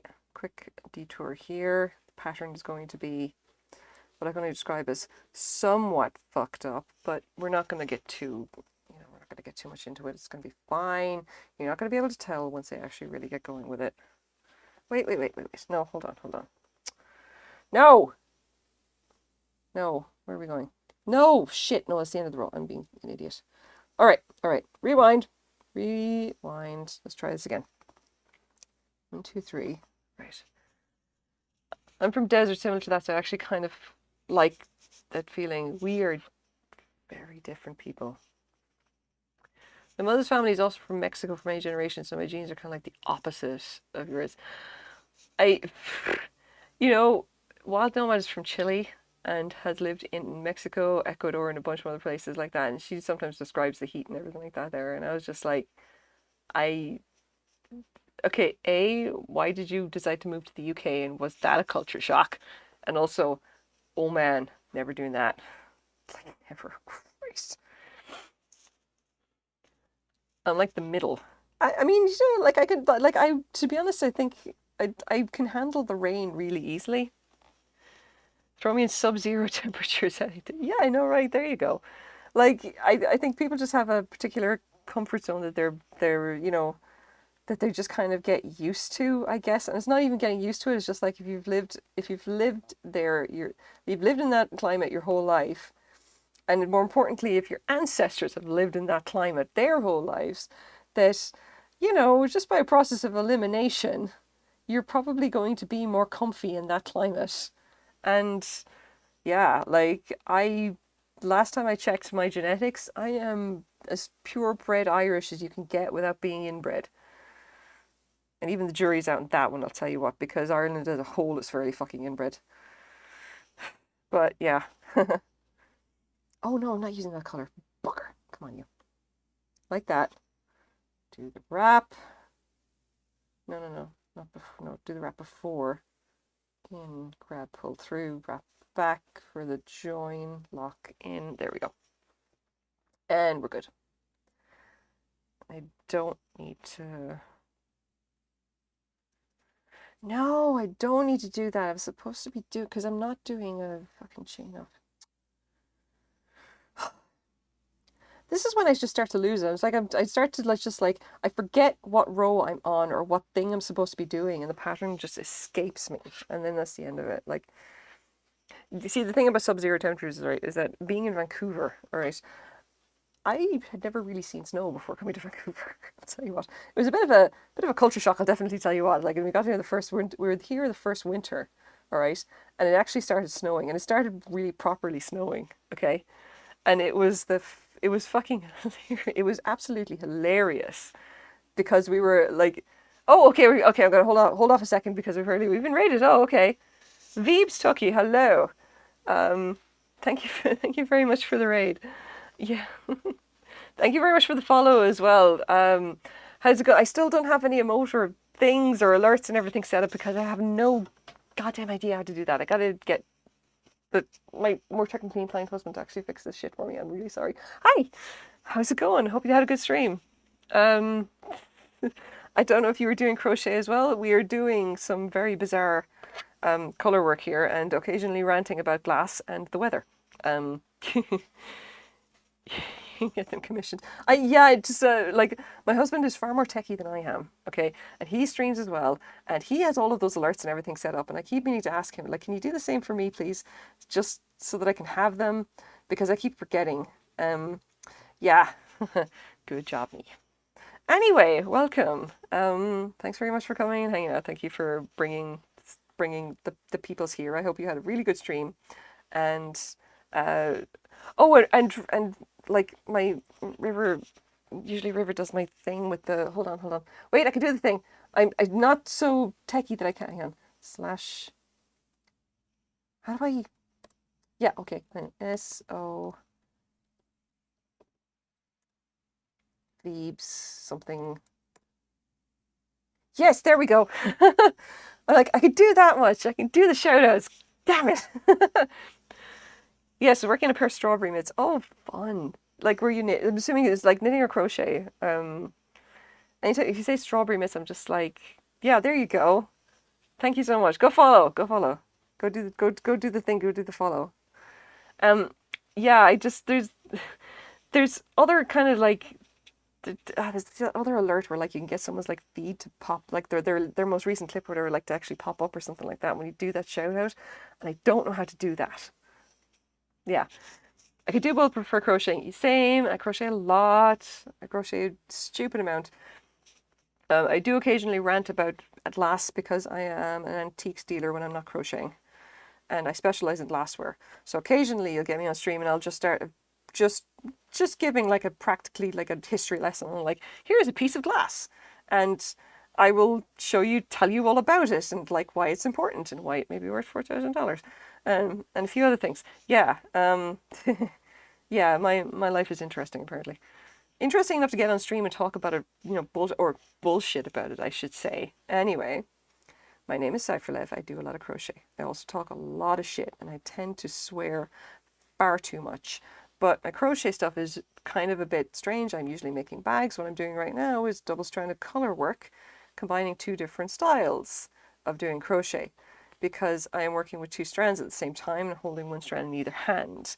Another thing that I like to do is I teach crochet, but I also analyze crochet styles, and I would make a point of learning every possible style and method of doing crochet, which means that I can do pen grip, knife grip, I can crochet one-handed with either hand, I can crochet with my feet because why the hell not, and went to the effort of learning how to crochet upside down and backwards. If you ask me really nicely, I will tell you how to, or demonstrate how to do basically any of those things. Except for the feet thing because that requires some setup, I'm afraid. And also maybe the one-handed thing because it also requires some setup, and I'm afraid my stand and crocodile clips are in the other room. Hey River, how's it going? Yeah. If you are in Vancouver, BC, I go to the Marpole. I teach at the Marpole Community House every Monday at 1 o'clock. We have the kind of little knitting and crochet circle going there. And like if you show up, if I am at the Marpole Neighbourhood House, I'm a volunteer, so I don't charge. You can just show up and I will hand you some yarn and start teaching you crochet. But if there's something in particular you want to know about, I will also tell you here, or I'll try to demonstrate it for you.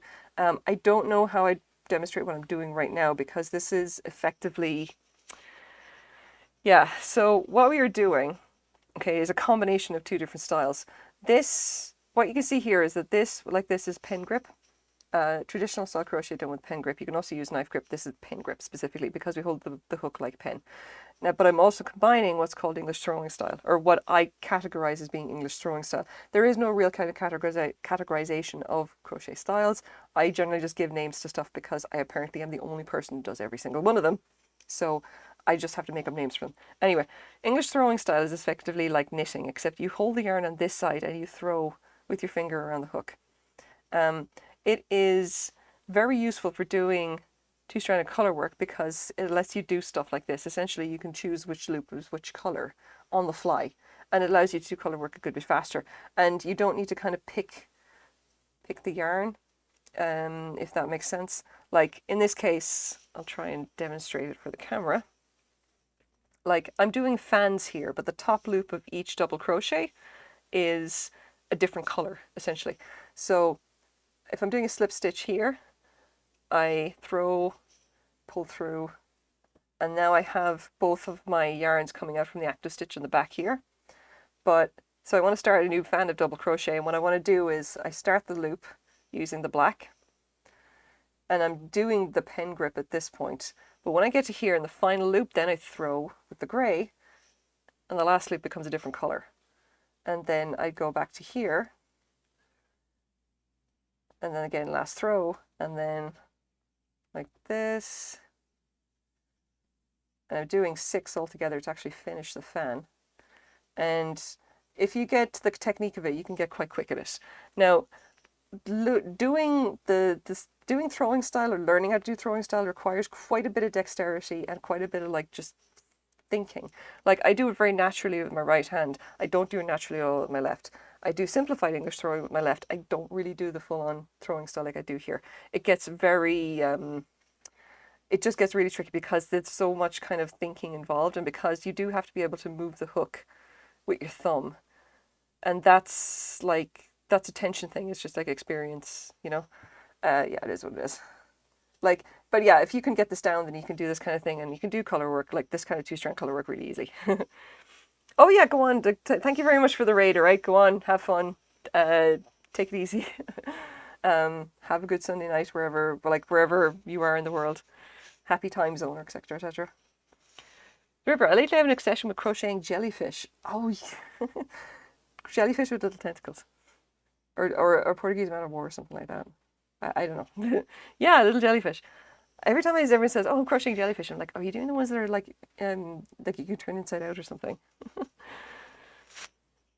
I'm just curious. I hope you're doing okay. I haven't been in Discord much because I've been, look, the last 2 weeks have been like an absolute trip and then some, and I didn't stream last week because of family related nonsense. Just don't ask. It's been a whole fucking thing. I don't even get into it now. Yeah. But yeah, I've been off Discord as well, just dealing with a whole lot of stuff, and I'm like trying to do the actual antique stealer thingamybobby. Yeah. You made 3 today. Oh my god, well done. I mean, if I always think it's like if you make like multiple things in a day and each one brings you joy, then you're clearly doing well. Like, I don't really make many bags or whatever. Like, I'm usually got one bag and it takes me like a day or so to make it, kind of a thing. This one is kind of a special case because this bag is both breaking my heart and also taking longer than usual because it's color work and I can't really go as fast as I could. So, yeah. Now I have 7. I got ideas for more too. I'm going to mash them with animal characteristics like the jelly bee. There's a jelly bee? Oh god. Amigurumi, I swear, are wild. Like, oh my god. Oh, I was going to say to you as well, River, if you need yarn, I'm going to give away a whole bunch of my yarn because I'm not using it for anything. I literally have a whole bunch of this yarn that I swear is great for doing like knit stuff and like doing kind of draped fabrics and everything like that. And it's fucking useless for what I want to do, which is make bags. A lot of it is really thin, like fingering weight stuff as well, and I'm just not going to use it, and I have to accept I am not going to use it. This is not my jam. So, like, I definitely want to give away some yarn, and oh my god. Hi, hello, dear husband. Quadrain is my beloved better half. Hi, thank you for the raid. Where's your emote? Where's it says Quaid raid? There you go. Hi, honey. How was your stream? Did you do well? There you go. Thanks, River. Much appreciated. I don't knit, but I know someone else that does. If you do something, like tell me what you're making, and I'll see if I've got something for you. Because I just tried to use a whole bunch of blanket yarn, and I realized that I hated it with the passion of 1,000 fiery suns. So I have a whole bunch of blanket yarn, and it's like blue, and it's kind of stripy blue, pastel-y kind of whatever. Hello, Quaid Twine. IRL raid. Oh my god. Hi, legends. Hi. How's it going? Did you have fun? Yeah, I did fun. Yeah? Okay. It was a disaster at the start. A total disaster. Really? I had no camera. I couldn't get the things to connect. You could no camera and you couldn't connect. Yeah. Did you actually have a stable connection? Oh, I had a totally stable connection. I just couldn't get. I was trying to connect 2 things through AirPlay, which you can't do. And I was like, oh wait, I can't do this. Say hi to stream there. Hi, stream. Yeah, just yell into the hi, stream. There you go. I read. Yeah, just what is the other half normally stream? You're mostly doing board games, aren't you? Well, mostly board games, but I was actually streaming a video game called Marvel Snap. It's a new mobile game that just came out. Oh, okay. Marvel Snap is awesome. I did a full day's quests, so I did a day's worth of missions, about half an hour. Well done, honey. Right. I'll leave you alone. Do you want a drink or anything? No, I'm good. Thank you. Right. Nice seeing you, chat, as always. I nearly finished this earlier. I got another candle. Thanks for joining me, legends. Have a good night. Alright, go on. I'll see you in a bit. Tengu5, thank you very much for following. How's it going, lads? Hi. I don't do board games. I do crochet, and I talk a lot of bollocks about vintage and antique glass. At the moment, I am making a bag using a somewhat tricky double strand color work technique. Yes. I don't know if I'll explain it again. I'm not sure if anyone is interested because if you're into board games, you're probably not gonna like understand crochet or anything. I don't know. I don't know. Like if you want, I'll explain it again. I don't really mind. Yeah. Thank you, husband. Yeah, you mostly make amigurumi. Like River, do you actually want some? Do you want blanket yarn? Like, can you make amigurumis out of blanket yarn? Because I have like a it's just like two things of it that I was going to just donate back to the thrift store because I cannot stand working with. If you wanted like just totally awesome, send me a DM, like get in touch with me on Discord or right, and just like let's figure out something about shipping or whatever. I don't know. I'll try and like if you're not out in bumfuck nowhere, then it's probably okay for me to just ship it. I don't know. I'll just be throwing it into a bag basically. I don't know, whatever. DM me, let's just like I'll earmark that stuff for you. Yeah, yeah. I mean you're like North America and going through USPS, I get access to USPS rates using my drop shipper, so it's like it's not bad. Like, I can just go ahead and if as long as it's like not as long as you're not like in the middle of nowhere, it's not gonna cost me a whole lot to actually ship it. There you go. I've blanket made the ship of Pentagon her girlfriend made. I mean, does your girlfriend crochet or knit? Because as it happens, I have an absolute shit ton of yarn that I need to give to people who hopefully crochet or knit. Um, I'm gonna just give away a whole bunch, like, and probably on stream for the next couple of like. I'm almost smack down the middle. Are you near a major city? I hope you are because it's like I like I've noticed that like when I'm shipping to the middle of nowhere, it costs me an absolute arm and a leg. Um, I have no idea where Colorado is. Is it north? I just meh, I don't know. I'll just DM me and we'll figure something out. Oh, I'm going wrong now. Like, yeah, there we go. So what I'm doing now, if anyone's curious, I'm doing a combination of two different styles, English throwing style and traditional style with a pen grip, in order to work two strands at the same time and produce this particular pattern.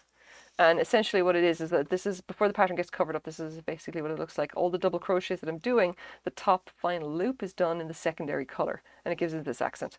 And on the inside, that's what the pattern looks like. Can't decide which one I like. I may swap it and just go with this and just call this like the primary and just turn it inside out when I actually attach the handles.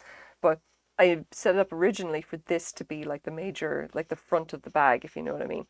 I just don't think it's working kind of as nicely as I would like. So I may just turn it inside out, call this that, and then see how I do. Oh yeah, just the thing about the t-shirts, don't worry about it. I still need to put up my new designs. There we go. Of the two yarns that I have right now, the black is kind of working nicely. That is a Loops and Threads Impeccable. And this is some rank horse shit that is not on board. And I may not be using it again. I'm like, if I use it again, I may just, I don't know, I may just give it away to someone or something. Because I don't like how it's working up. It is a bit too argumentative. It's like, it's a little bit too argumentative and fuzzy and not entirely on board with what I am doing. And I'm not sure that the gray really works with this. I mean, it pops obviously against the black, but I think it would be a nicer effect if I went with like some kind of like if I put some kind of cotton with it. Like I have really nice like multiple stranded red cotton. In a popular city. I wish I lived out in the country. I'm from Kansas and used to raise little baby calves by hand. Oh my god, that's cool. Well, I'm running out of bubbly, I'll have you know. Once again, if anyone cares. Oh, excuse me. Today's flavour is grapefruit with a backup of lime. Bubbly still aren't sponsoring me. They get mean if you aren't quick. I have no experience of like calves. Adult cows, yes. I grew up in the countryside in Ireland. I have experience with farm animals. But calves, not so much. Generally, it was just like adult cows, and you stayed away from them motherfuckers because they tended to get pissy with you if you stayed too long in their field. So you just kind of had to avoid them. Little head butter, right? I wonder if American cows are more like, are more cranky than than Irish cows. I don't know. Do you guys have different Different cat. Yeah, you know, maybe it's a different species of cat or a different breed of cat. I don't know. Little teeth. Yeah, I don't know. Oh, come on. Just you see what I mean? This is like the black is getting a bad influence for the grey and it just stops working for me or it just gets tangled or some other shit. Like, I don't know why I thought this design might be a good idea. I think overall I should have just like picked something else or just like gone back to the Burnout Maker Home deck. Like, if I may just get pissy for a minute, all right? I've been really disappointed by the sheer lack of options when it comes to actually making things with crochet because I like to have like because I'm making bags, very frequently I'm looking for stuff that's reasonably hard wearing, that doesn't pill in a big way because this bag has got to hold up to quite a bit of like it's got to hold up to a very much higher level of wear and tear than just a piece of clothing or whatever. It's also got to have a certain stiffness to it. It's got to be able to hold its shape. Like, and a lot of like I make slouchy bags up to a point, but I don't entirely like it. I like my bags to have thickness and structure. Even a little bit is pretty good. Now, if I just finish this particular, I'll just finish this here real fast with the right fucking yarn. God damn you. If I do this, all right, this bag, this is literally just made of acrylic, all right? This is nothing special. This is just like your basic acrylic or whatever. And it is done tightly enough, it's woven tightly enough that it will stand up on its own. It's not even, like, it holds its shape. It's not slouchy at all, you know? It's just like that. That's like, but that's like the pattern itself and the thickness or whatever of actually using this. Because like, this is your standard acrylic yarn and I'm using 3.75 millimeter. I wouldn't, like, they probably recommend that you use a 5 with this. So I'm going down in order to increase the tension and it gives it a lot of toughness and structure. But the problem with this is that there is a lot of fuzziness to this. This is not going to wear in a way that I would like, basically. It'll probably pill much more than I think is acceptable. Like, especially this stuff. This is incredibly fuzzy crap compared to this. All right? But like, if I actually want to go and look for good cord that could, good flexible cord that could actually be used to make like nice bags that will hold structure, like I don't have a whole lot of options.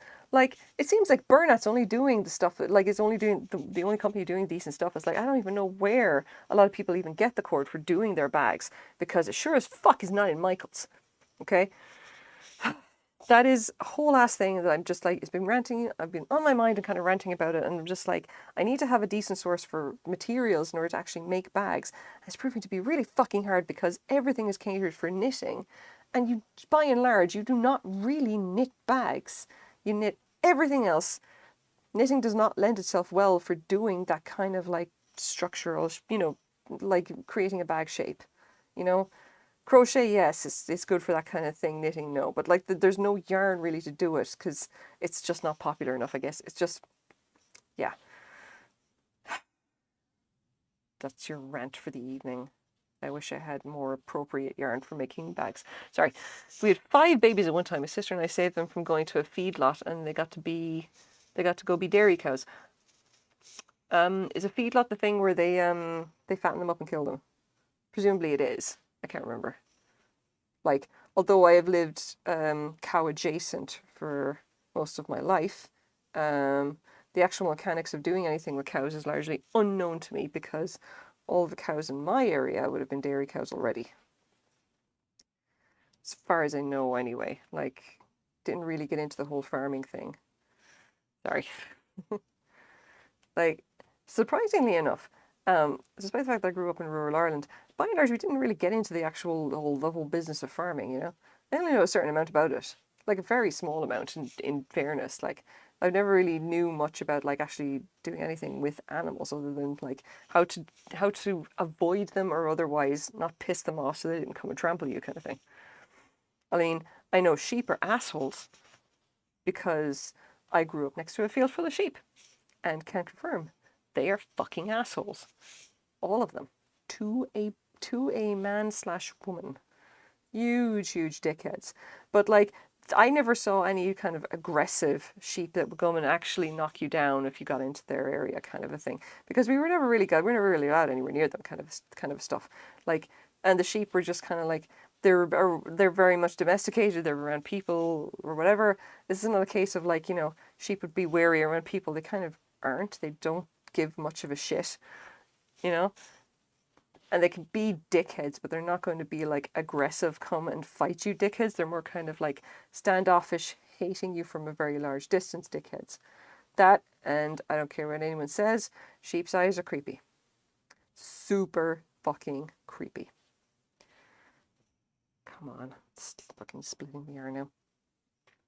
But I mean, I grew up, I grew up down the road from a horse stud and a castle. Yeah. I once got to watch a C-section on a cow. It was fascinating for teenage grade. I also hand milked a cow to bottle feed a calf that had issues. Yeah, Quaid grew up in the middle of Tipperary. And his dad was a farm manager for one of the bigger industrial farms, if I remember right. Quaid, if you could correct me on that, I can't remember exactly what your dad did. Apart from that one time that he took us through one of the giant breeding facilities, and although the tour was interesting, I'm not sure if it was really appropriate for for his son and his 20-something girlfriend. It was funny. Yeah. Was there a survival C-section or a terminal? Oh, yeah, good question. Like, alrighty, I was supposed to put the electronic down for bed almost 2 hours ago, so I'm head to bed. Yeah, no, go on, River. Chat to you on Discord at some point, okay? Take it easy and have a good time zone. Hopefully see you during the weekend. Hopefully I'll get some yarn to you as well. Don't worry about it. It's getting up to that time as well for me. It's like 10 minutes and then I'm just going to call it a day and just like, I'm going to probably go and just crash out or whatever. It's been a long enough week for this. Like, I spent like all of yesterday walking around the place talking to people and talking to them about glass and being a giant glass nerd at people. And I can't tell whether half of them thought I was insane or what was up with that. Look, it's very hard to tell sometimes. I'm just saying. Okay, where am I? Oh yeah, no. So now I'm doing the join time. It's been years. It was a breech birth, mum and baby survives. There you go. Not bad. Quaid, when exactly did your dad give us that tour of the big breeding facility in Devey?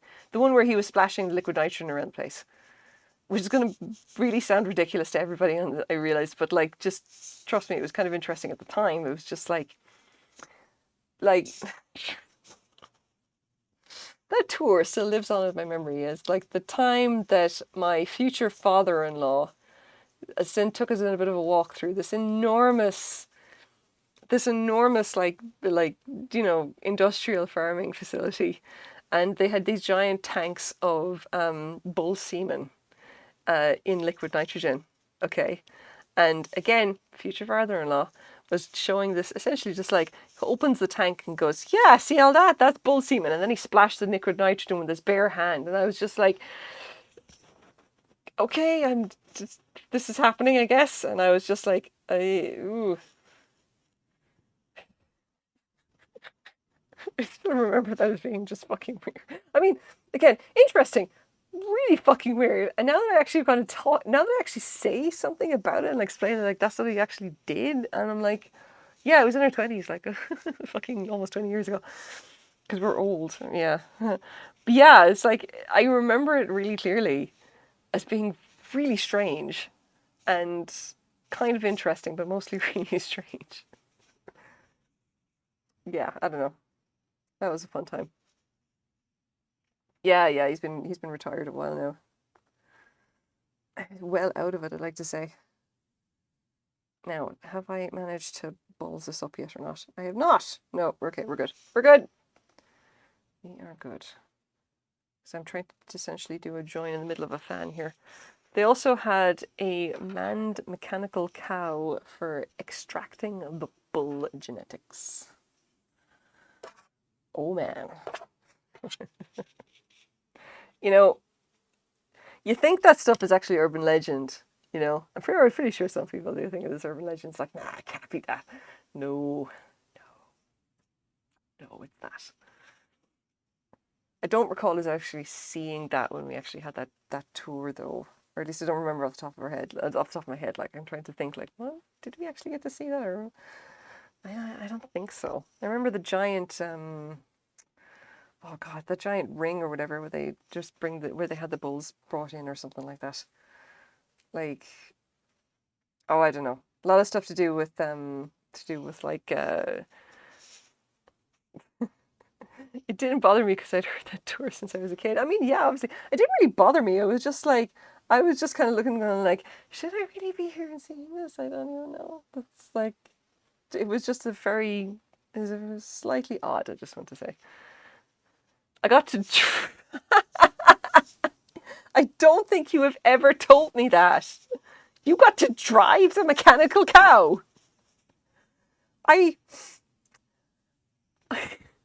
ladies and gentlemen and non-binary folk of all ages, I am learning some things about my husband, apparently.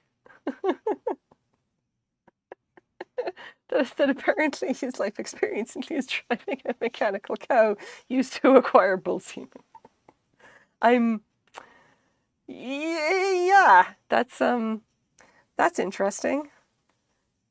I'm kind of curious. What's it powered by?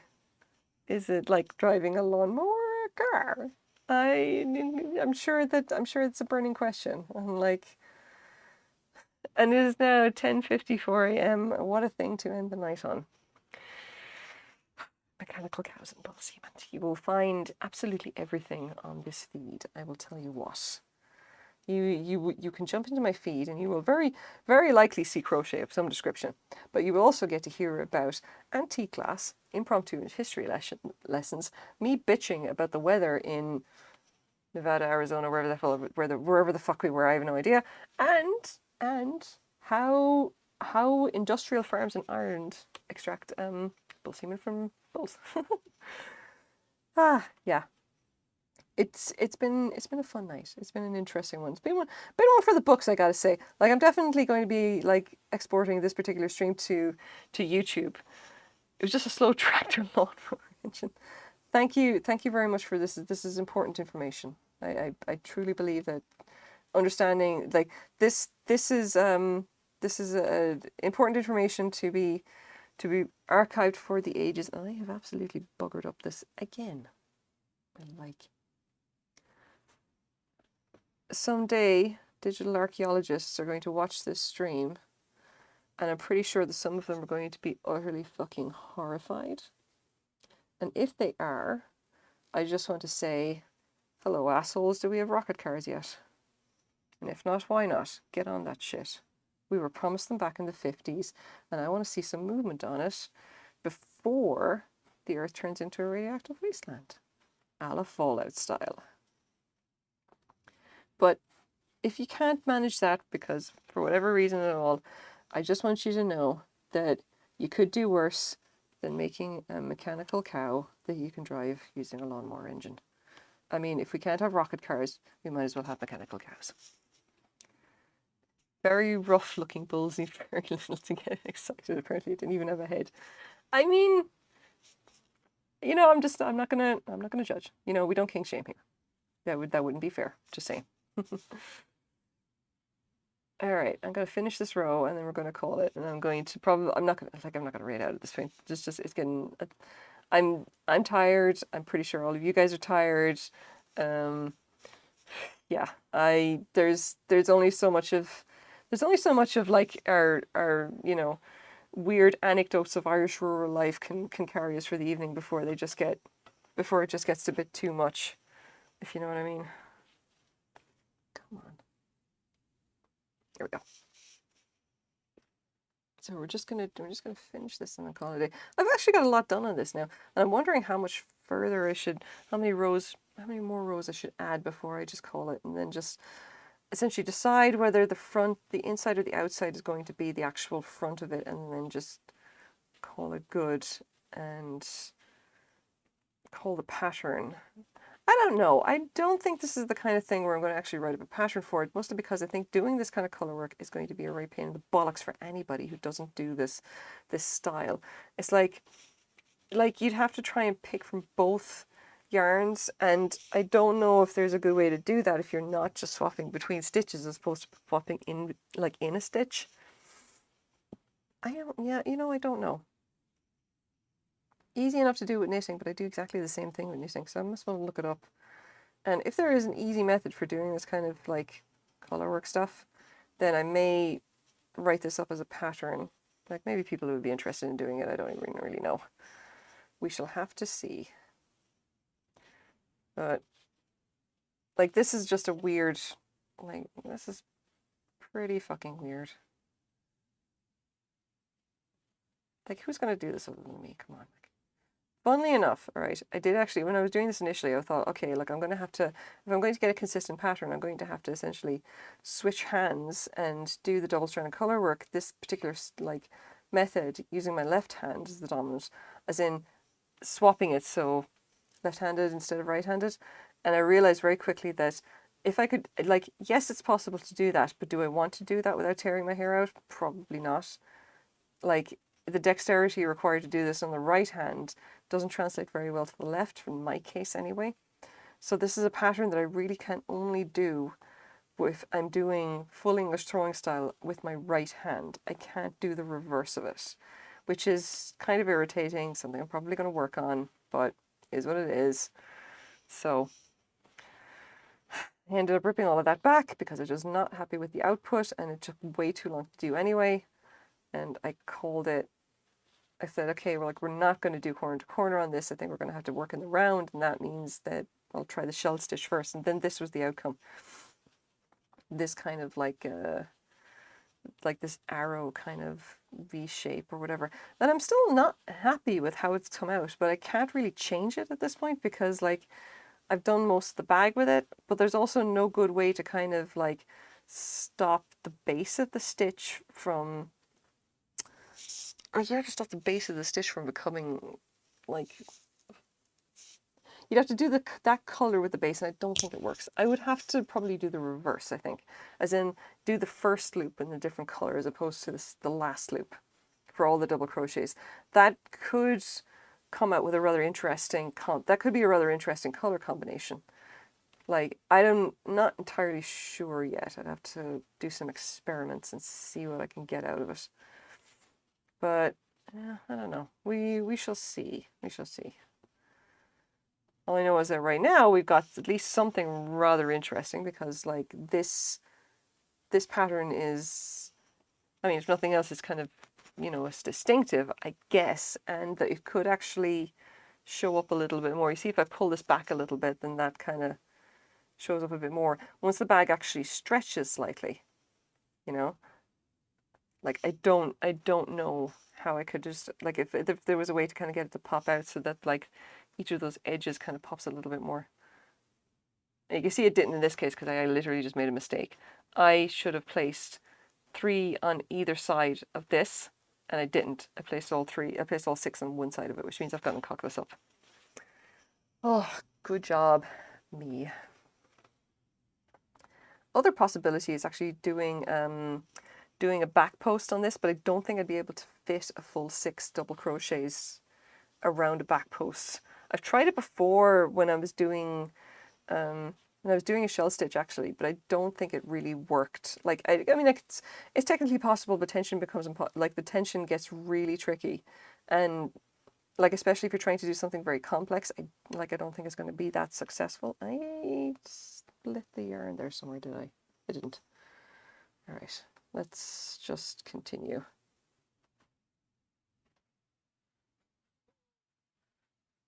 I'm sure that we can get this done. We're going to be good. We're going to be fine. And it is 11:02. Boy, I'm going to be tired. In fairness, I've already had a nap today because again, them asshole crows waking me up before 6 a.m. because all they could do is just sit outside my window and caw stupid loudly. They were having a fucking argument about whose turn it was to go and peck stuff in the rubbish or something. I have no idea. All I know is them shits decided to just sit there and caw like their lives depended on it for a solid like half an hour before we finally got sick of it and went and closed the window. At which point the room just got really stuffy and hot because like that's the weather in Vancouver right now. It is super, super annoying. Come on. Okay, nearly there. Come on, last bunch. And I'm seriously cocking up this pattern at this point. Also don't care very much. I think as I go along with this pattern, fucking crows. I know, right? Like I just them those fucking crows. They normally hang out in like the in the court, like in the other side of our building away from the bedrooms. And it's just in this case they decided, nope, it is the perfect time to just shout at the top of our lungs at 6 a.m. And about what, I have no idea. This is not normal behavior for them, and now I'm kind of worried because if they start doing this shit on the regular, I may have to petition that they just like we just try and get rid of them. And I don't even know how we do that. Just I don't know. Start leaving more food at the other side of the co-op or like our place where we live or like outside the co-op, put it in the park. That or I don't know. Well, see if we can attract a couple of coyotes to eat them. I'm just spitballing. I'm kidding though. I would never actually ask the coyotes to eat the crows. That would be ridiculous. I don't think coyotes eat crows. I split the yarn. Come on, come on. Got places to. Well, I mean, mostly we don't really have places to go, but I do have sleep to get. Come on. Do this. All right. How are we done? Okay, we're nearly done. We're done. We're nearly there. We can get this. If I can possibly do this with the right bloody yarn. Just don't be mean. They can remember faces, seek revenge. I know, right? Crows are terrifying. Crows are so scary. And like, I know that they're friends with some of our neighbors. And I don't entirely know, like, what does that mean? Or so the fact that they were shouting at before 6 a.m. just really makes me worried that, like, maybe somebody has pissed them off, which does not really bode well for the rest of us, you know? Has somebody done something to make the crows mad? And if so, what do we need to do to make them like us again so that they don't keep shouting like before 6 a.m.